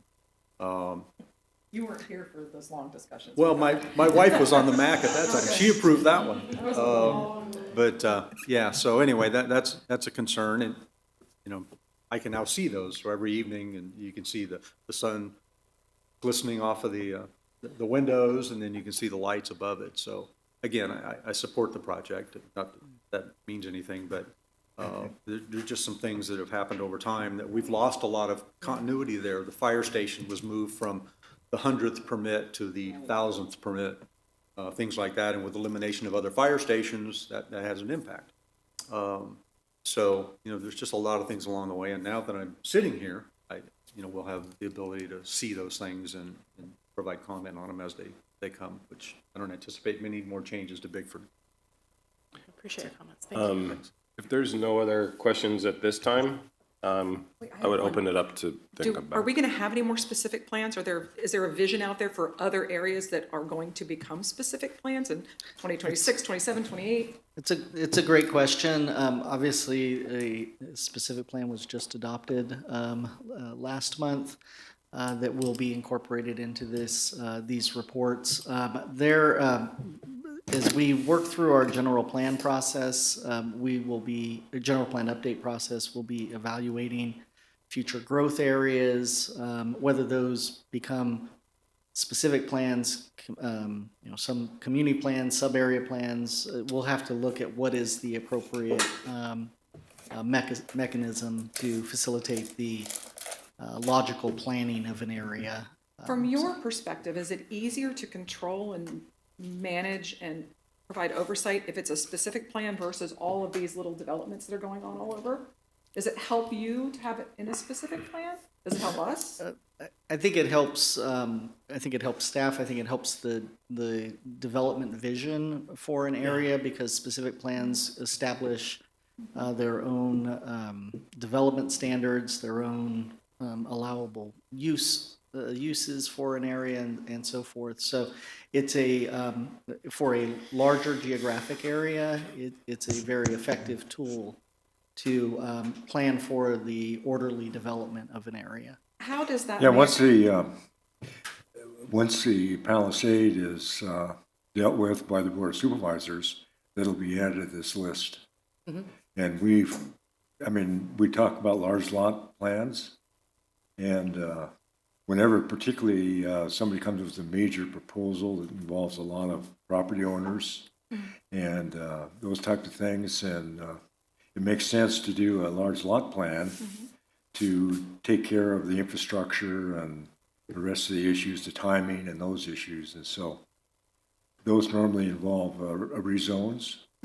And quite frequently then we get into the use permit, and that's where we deal most exclusively. But the large projects will continue probably to come in as specific plans for us to consider. How does that marry or not marry with community plans? If there's some overlap, if a specific plan is within one community plan, District 1, for instance, or Dry Creek, for instance, how does the staff handle that? Yeah, many times, so the specific plan is really zoning for Okay. the area. The community plan is similar Vision. to vision, general plan Sure. type designations for If an we area. move And towards, so, go ahead, sorry. typically the way that things are handled is it will establish a community plan designation for a specific plan I area see. of Okay. specific plan. Got it. And then the rules in the specific plan would govern the development. And then I have one tiny last thing, sorry. What Commissioner Beckler had talked about, the affordable housing, the part of the development agreement that you sit down with the developer and hash this stuff out, they're only beholden to the things that they're required to do. For instance, under affordable housing, they're not required to do it in phase 1. That was a bone that they threw out to get approval. How do you put the hammer on them to do more of that? So that when it comes to us, it's more amenable to the community, it's more amenable to us to vote on. How do you get them to do more of what we want to do, even though they don't have to do it under the current guidelines, ordinances, whatever? I can talk a little bit. So when we do the initial development agreements, I think everything's on the table and gets negotiated. A lot of times with the affordable housing, some of the issues are just financing. Sure. You know, got to get a certain number of units in this and bring financing, particularly with the specific plans. Those sites Sure. are kind of dispersed throughout. How to get infrastructure there, and a lot of that plays into a lot of the timing negotiations, but it is by negotiation when it comes to a development agreement. So I hope when we see the ordinance updates soon-ish, next year, I hope we see some more of that language in there and have some standards around number of rooftops or whatever it is, also around fire substations that we're we have more control and we crack down a little. I hope. It's just a hope. Won't that all tie in with the general plan coming into fruition, right? It'll be So set. the general plan sets the policies, Sets the which policy sets the of the- stage for negotiation. Yep, but the ordinances could be set from the policy. So, I have just one other quick question. For the specific plans, and maybe it's a Chris question, when you are tracking, like you're using this to track the compliance to the development agreement, does planning have an opportunity both at the approval of a specific plan and sort of at some sort of interim checkpoints to reevaluate? Do you have enough staff to address code violations or servicing the existing residents plus the new specific plan? So how do you take, how do you make sure, Chris, your team, because I know you also have code compliance, has enough staffing to manage these very large, basically like mini cities and the existing residents? Is that just part of the normal budgeting cycle, or how do you do that? It is. I mean, I think as Michelle mentioned at the top of her presentation, I think that's part of why we are now structured the way that we are, for her and her team to be involved in that process to help track and manage through the specific plans. We do periodically look at just our staffing structure, the volume of applications, both in specific plans, outside of specific plans, and evaluate whether or not applications are on the rise. And we need to adjust staffing levels accordingly and so forth. And so, yeah, I mean, we do it on an annual basis, but we also periodically will pull in consultants to help and evaluate staffing levels in light of the number of specific plans that have been approved and anticipated development activity. And it like everything, it's market dependent. And so, Placer Vineyards adopted, almost 20 years ago now. But now we're seeing a lot of activity there, right? So it's trying to keep up and have our, be a little bit ahead of where the market is going, and then be able to ramp down when we need to in an effective way. Yeah, you're basically, in the prior job, we had seasonal surge staff. So it's kind of a similar thing that you have to deal with. Because I think the concern is, in people that I've talked to, when there is a ramp up in the activity on specific plans. So the average Joe Blow wanting to build a barn or a ADU or whatever, I think they feel like they're in a long queue because they're competing for staff resources for new projects and new people that haven't moved into the county, and they're paying taxes today. So it's not really anything we'll resolve now, but just wanted to share that. Appreciate that. And I'll add a part two to that, to the answer to that question. So on the services side, we talk about, how do we fund positions such as park maintenance and things like that with these new facilities coming online? And for the specific plans, Sue and I, we set up all the community facility districts for the services side of it and how to fund it. And so we, after approvals, we battle that out on that side of it.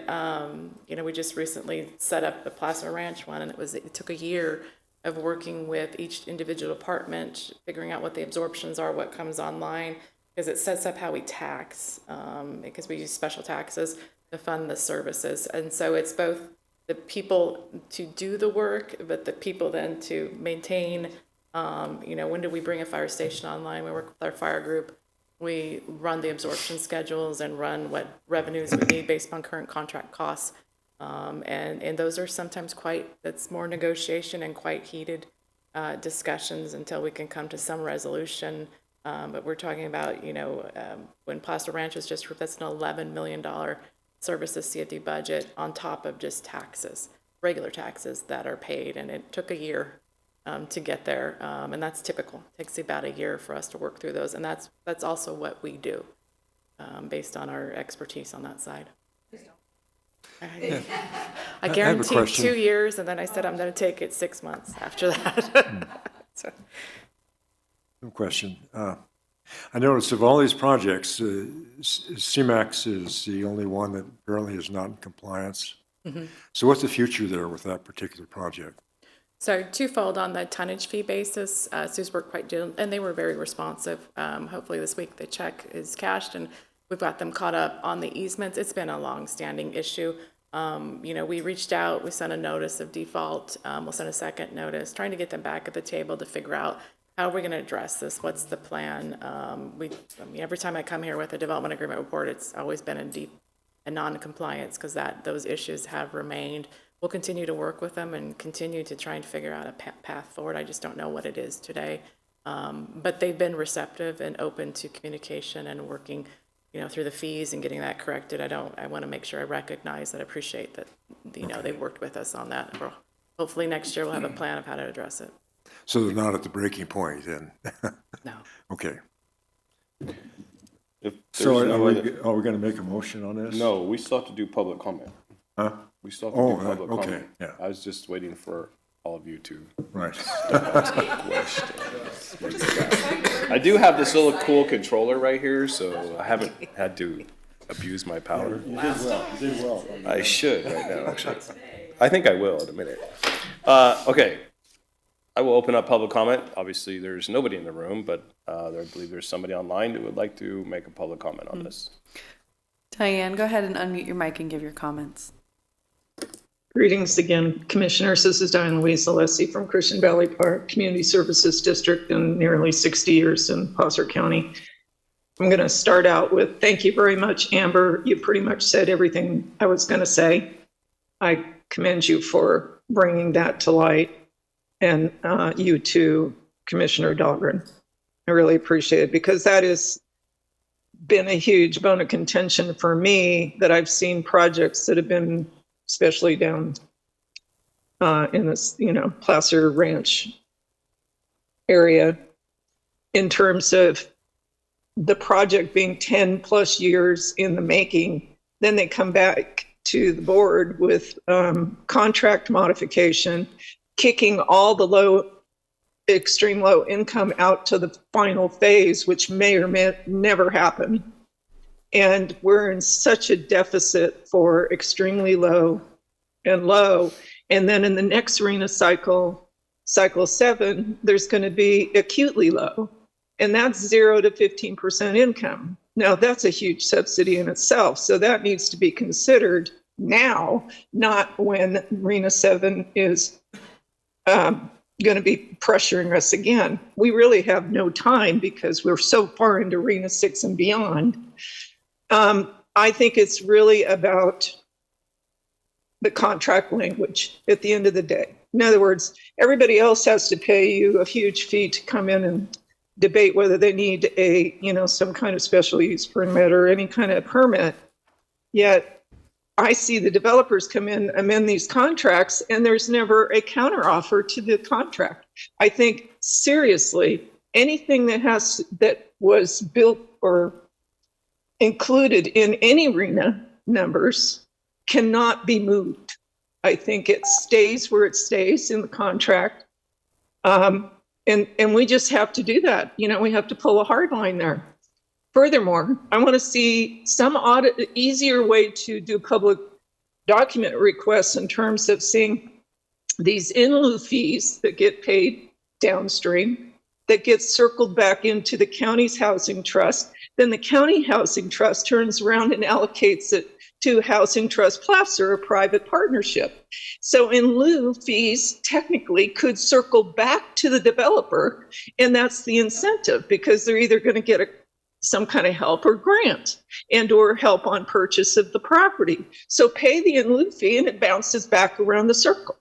I do layered entities. I completely can see it. And using nonprofit private partners is such an insulator as far as document request and following the money.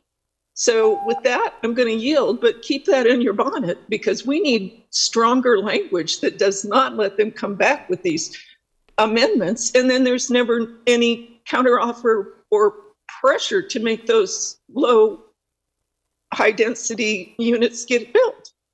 So there we have it. Thank you very much for your time. And thank you, Amber. And thank you, Commissioner Dalton, for your input. Thank you, Diane. Anybody else? I see no others, Chair. I am going to close public comment. Is there any other additional comments to staff from the commission? I just have one last question, if you don't mind. Sorry. I'm trying to understand the Homewood master plan. Is that under your responsibility or TRPA? I'm just trying to figure out who. It's TRPA. It's TRPA's Okay, but master I didn't plan. approve that either. And In the fact, conditions are up to us to administer? I'm going to close it. we have a use permit and a development agreement for the Homewood Homewood Resort.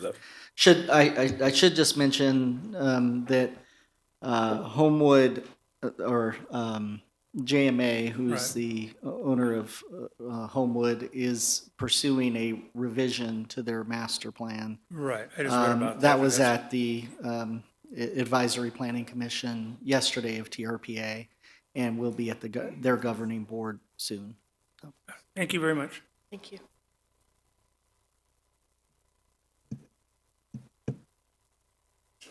Any other comments, questions? We can go into deliberations, and we can go right into action. You guys want to? Council, do they need to read each one, or can they take it all in one motion since it's just a report? For this one, they can all be taken at the same time, so it can be one motion. But we do need them all read into the record, so. I'll make a motion and read them into the record. I second. Okay, Mr. Johnson. Mr. Johnson, we're going to read these in the record, please. The planning commission does what? What do we do? We already conducted the public hearing for the following. So what's the action? So the action would start with the first one, receive a report. Okay, receive a report on the periodic review of existing development agreements for the period of January through December 2023 in accordance with the California Government Code Section 65864, 65869.5, and Placer County Code Sections 152120 and 1758250. B, determine the following projects have complied in good faith with the terms and conditions of their development agreements for the period under review: Homewood Master Plan, Placer Vineyard Specific Plan, Bickford Ranch Specific Plan, Placer Ranch Specific Plan, Regional University Specific Plan, and Riolo Vineyards Specific Plan. C, conclude the development agreement review for the period of January through December 2023. And D, determine the proposed actions are not a project pursuant to the California Environmental Quality Act guidelines, Section 15378. Second. The first and a second, roll call, please. Dahlgren. Yes. Beckler. Yes. Runtine has recused. Watts. Yes. Johnson. Yes. Alves. Yes. DiMattei. Yes. Thank you. I just have a question for Clayton and Chris. When are we going to hear more on the affordable housing update? And then when are we going to hear more about residential care facilities over 6+? Okay. So we'll now return to the planning director's report item to allow him to complete this report. And I believe the chair has not approved slide number 9. So that should be stricken from the record. Oh, you're not going to get a second, then. I know. I can't even first it. I know. That's right. So before I begin, just to answer Commissioner Dahlgren's questions, tentatively, there's an item that will be brought before the board in February on the affordable housing ordinance and the in-lieu fee. And so the CEO's housing team is working on that and anticipated again in February.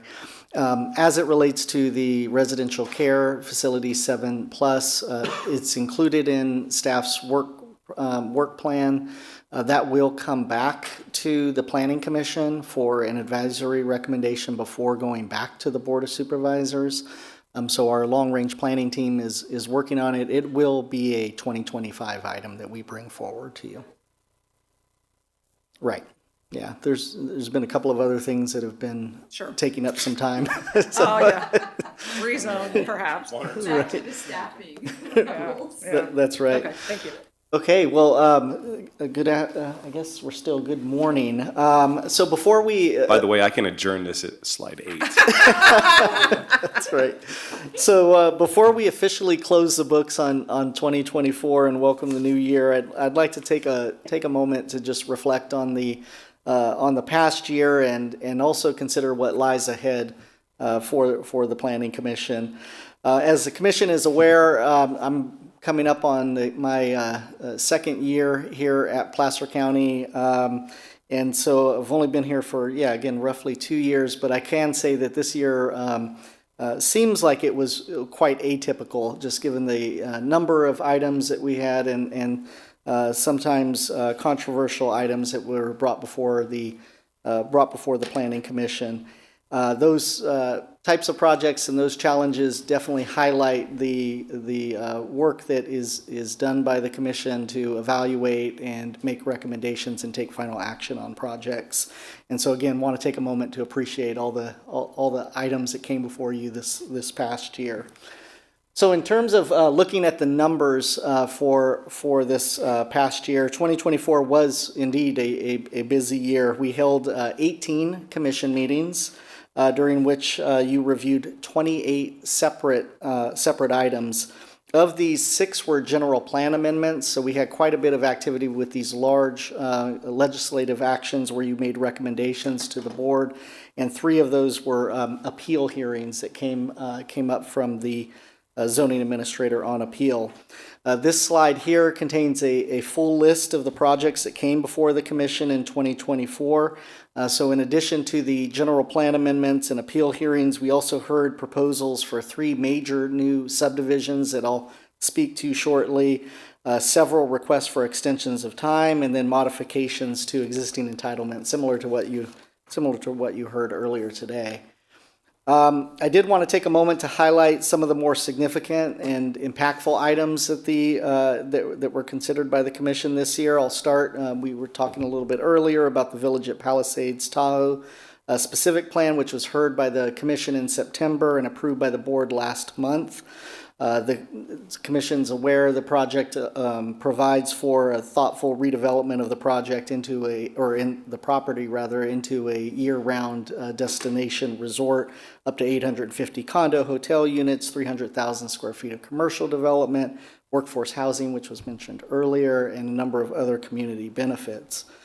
So in addition, we saw several new major subdivisions that I was mentioning earlier. Many of those, or two of those, were located in specific plans, including the roughly 1,000 unit Placer Ranch Phase 1B and 1C subdivisions, the approximately 400 unit Placer Vineyards Property 2, and the 456 ranch subdivision. And as I mentioned earlier, the ranch was recommended for approval by the commission, but will be considered by the Board of Supervisors next week. So these three projects taken together account for over 2,000 new residential units in the western part of the county to accommodate the growing demand for housing, which we were talking about earlier with the previous item. Another significant item this year was the approval of the Lakeview redevelopment project in Kings Beach. Now, granted, relatively small project, right? It's 16 units, 1,500 square feet, but as the commission recalls, it was the first new development project processed through conformity review as part of the Tahoe Basin Area Plan, and hopefully is the beginning of other projects that will be coming forward in the Tahoe Basin. Finally, just want to mention two other projects. Loomis Basin Equine Project, recommended for approval by this planning commission, subsequently approved by the board earlier this month, as I mentioned earlier. And it was a project that was warmly received by the community, a real nice project that provides a regional service to the larger Placer County and beyond community. And then the WellQuest project that I mentioned in Granite Bay was tentatively approved by the board, finalized, likely to be finalized next week by the board. So as evidenced by these projects, the projects that come before you are very diverse in scope. They're quite different. And really appreciate the deliberative approach that the Planning Commission takes in reviewing the projects and making your final decisions and recommendations, recommendations to the board. So this next slide, likely the most defining item of 2024 was the rezoning effort to address the RHNA shortfall. The effort involved a series of important meetings, multiple meetings by the board to refine and review the list of properties, and then a lengthy planning commission hearing to develop a recommendation for the board's consideration, and then ultimately the board action to finalize the rezone and submit the housing element amendment to the state. So as I mentioned earlier, we're not done with the housing element. That will come back before the planning commission. Likely at the beginning part of next year. But the rezone hearings that were completed this year, including the planning commissions, was a significant milestone in keeping with a valid and certified housing element for Placer County. So in addition to the rezoning, the commission also played an important role in reviewing and providing input on other long-range planning activities, including the long-range work program, which outlines the strategic projects that our staff undertake as part of that unit. You also provided, as part of that long-range work program, we are intending to take that to the Board of Supervisors in early February and get direction on the initiatives that the board wants us to forward in the next year to three years. And also you provided comments on a proposed zoning ordinance amendment package, and we're currently working on that. That will work on streamlining and modernizing our zoning regulations. We're likely to be back at the Planning Commission in early 2025 with that package.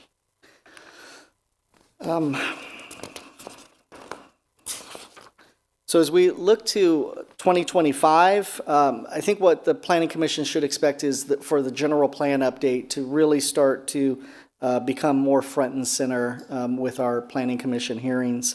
We are planning multiple workshops in 2025 with the Planning Commission to discuss the scope of work, the background reports that have already been prepared, developing a general plan vision, and also deciding how we'll handle community plans, which again also came up earlier in our conversation.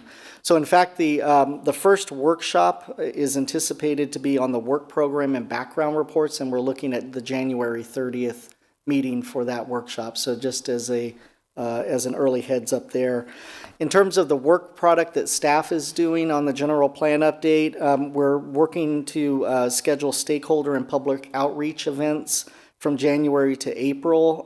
Those locations and the event dates will be finalized very soon, and we will be letting the Planning Commission know about those dates, so that if you choose to attend, you certainly are welcome and encouraged to do so. I mentioned that a big task next year will be to create the vision for the general plan. We are going to be starting a statistically significant survey. There's a firm that has been hired, a subcontractor to Placeworks, that will be conducting that survey. It's likely to start around January 13th or that time frame to get input from the larger community on the vision for the county and for the general plan update. And then in late winter, internal work will start on the community plans. And again, that work is going to involve quite a bit of outreach, work with the MACs, work with a lot of the community, and again, bringing that back to the Planning Commission in a workshop format before moving on to the board. So then a couple of other things that we're looking forward to with next year. So obviously we will be welcoming a new District 3 commissioner. And so we'll be working to onboard a new commissioner next year, early part of next year. We also look forward to establishing governance rules and a code of conduct for the Planning Commission. So that's something that the commissioners should come to expect early in the year, as well as making some changes to the planning director's reports and providing update on district projects. So I think we're going to be working to become a little bit more transparent next year in projects that are occurring in the districts, so that you know what might be coming up in future Planning Commission meetings.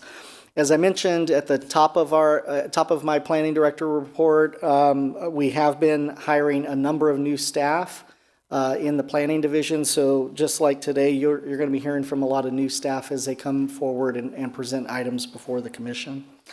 So in addition to the general plan update, we're also preparing for another busy year of hearings on projects. Staff is not seeing any slowdown in the number of applications that are being filed, as well as pre-development applications, which is a mandatory process for items that are going before the Planning Commission or the Board of Supervisors. And so that gives us a good barometer of what type of activity we're likely to see moving forward.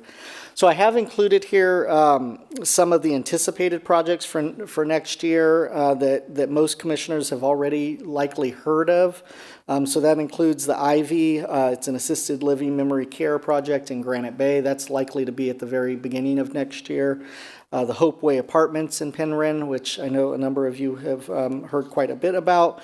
Anticipated draft environmental impact report hearings for Morgan Crossing, Mill Creek, and Estia. All of those projects are in the Dry Creek community, so I think we can expect to see quite a bit of interest in those.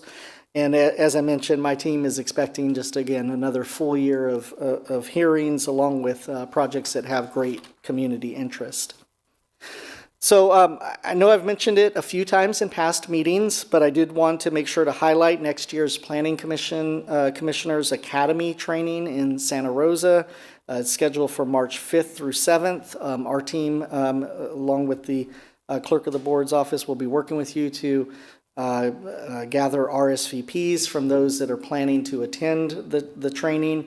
My hope is that we have a strong participation from commissioners, so please be sure to mark your calendars for that. I would recommend it highly that you actually change the slide.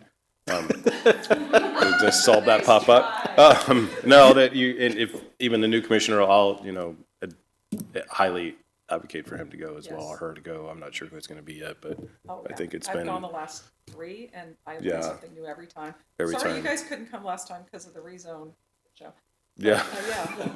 Would have been great. Exactly. There's no one here. There's no beeping on There's my a call. video. You get in trouble. Oh, it's online. It's all right. We're good. So then as I begin to wrap up, I do want to express my sincere appreciation for Chair DiMattei, now Supervisor-elect DiMattei, for his leadership as chair this year. Commissioner DiMattei has been with the commission since 2021. And over the past year has presided as chair over several highly charged public hearings, doing so with respect, but also a firmness at times during these meetings. You want to show it again right now? I'm just kidding. Sit there and take it. Right. I'm waiting to hit Amber's button. Is what I'm waiting to do. So, personally, I've enjoyed our coffee meetings in Loomis as we've gone over projects that are coming up before the commission. As well, thank you. Yeah, definitely, and prepare for those hearings. So I know that this is your last commission meeting, and so definitely want to thank you on behalf of the Planning Commission and the entire CEDRA team for your service on the Planning Commission, and myself and my team look forward to working with you as the District 3 Supervisor. Well, thank you. Yeah. And I wanted to say I've learned so much sitting next to you and working with you. What and not to do? What not, no. We're going to miss you so much. We hope that the person that you appoint has some agriculture farming background, because that's been invaluable. It's something that we would be missing on the commission. And I am working on that. Hopefully I can good, find somebody in that. Better be a good person. I'm working on that too. And Anthony's swearing in is on January 7th. If you all want to attend, I'm going to be attending, just to support him. You're always there. 12:30 p.m. So, I hate all this part. You know that. So with that, I'd like to thank all of the commissioners for your time and service this year and for making it a successful year with the Planning Commission. I'd also like to just take a quick moment to publicly thank Megan Wood and her team. This was a transition year where the Clerk of the Board's office took over all of the clerking functions, and they've done an amazing job at clerking the Planning Commission meetings. And so I wanted to make sure to thank her. Also Clayton Cook for his stellar job here at Planning Commission. And so that's a wrap on my last Planning Director's report for the year. Happy to take any questions. Yes, questions. go ahead.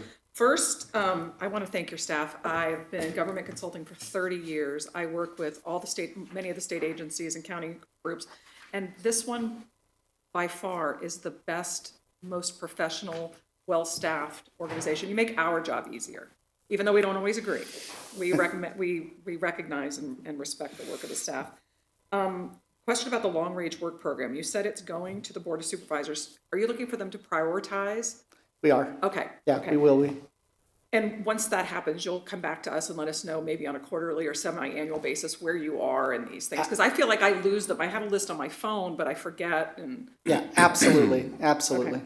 And then I would also encourage all of our fellow commissioners to attend the general plan public updates in your district, or if you're east or west of the Sierras, to pick the ones you want to go to. Because we're going to hear it from the public anyway, so we might as well be attending the stakeholder meetings to hear their opinions early on. And then the survey that PlaceWorks is contracted to do. If we don't mess up the random sampling, can we participate in the survey? Or would that mess up the sampling? It would. Ah, damn it. Yeah. Okay. I mean, You sorry. may be Thank called, you may be called as part of it, but Okay. it is going to be a statistically significant survey and using random sampling. Okay, never mind. Thank you. Anybody else? Yeah, just for Final me, thoughts? as I close out my first year, thanks for all your support and Anthony's support. And as I pointed out in his card, he's now no longer just a mandarin farmer. Poor man. He's moving up in the world. But thanks for all your help. Look forward to the next year and some additional clarity on things in the future. And it'd be nice to get an idea of what's coming a little further down the road, so we can do more homework in preparation. So, because a lot of times, you included the number of projects, and I'll just go back to Palisades, which was about 7,200 pages, because I'm sure we all read every one of them. So it was probably 20 to 30,000 pages if we were to accumulate all those 23 projects. So anyway, thanks for your support and the staff, and Clayton keeping us out of jail. I don't know about the rest of you, but I track my hours because I do it as a matter of course with my billable work. So I track my hours and what I do on here. It's shocking. Please don't tell us that we're 50 cents an hour. Well, we're 0 an hour. It's shocking the amount of hours, and if my husband knew, he would really die because we own the company and the billable hours is what keeps us going.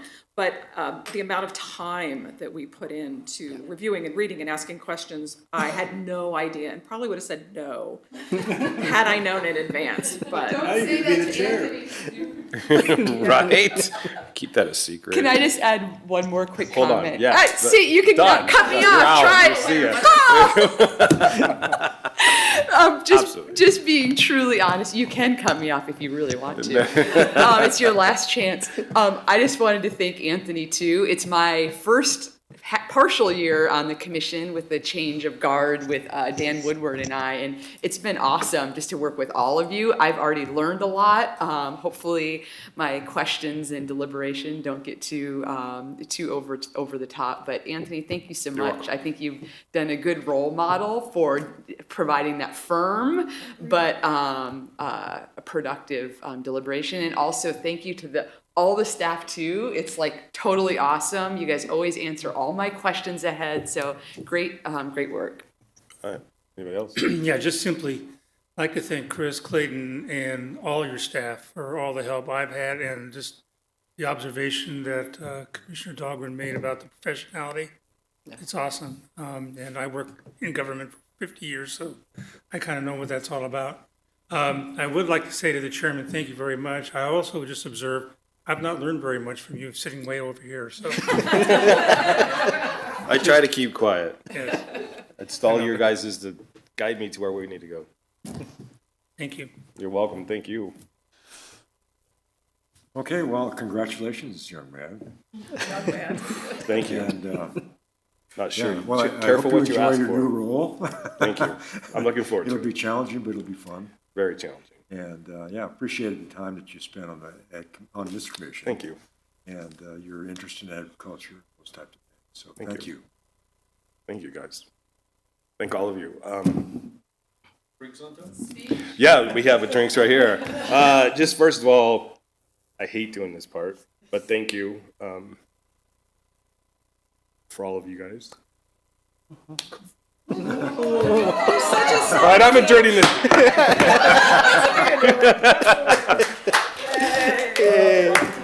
Yeah, now I can talk. Oh.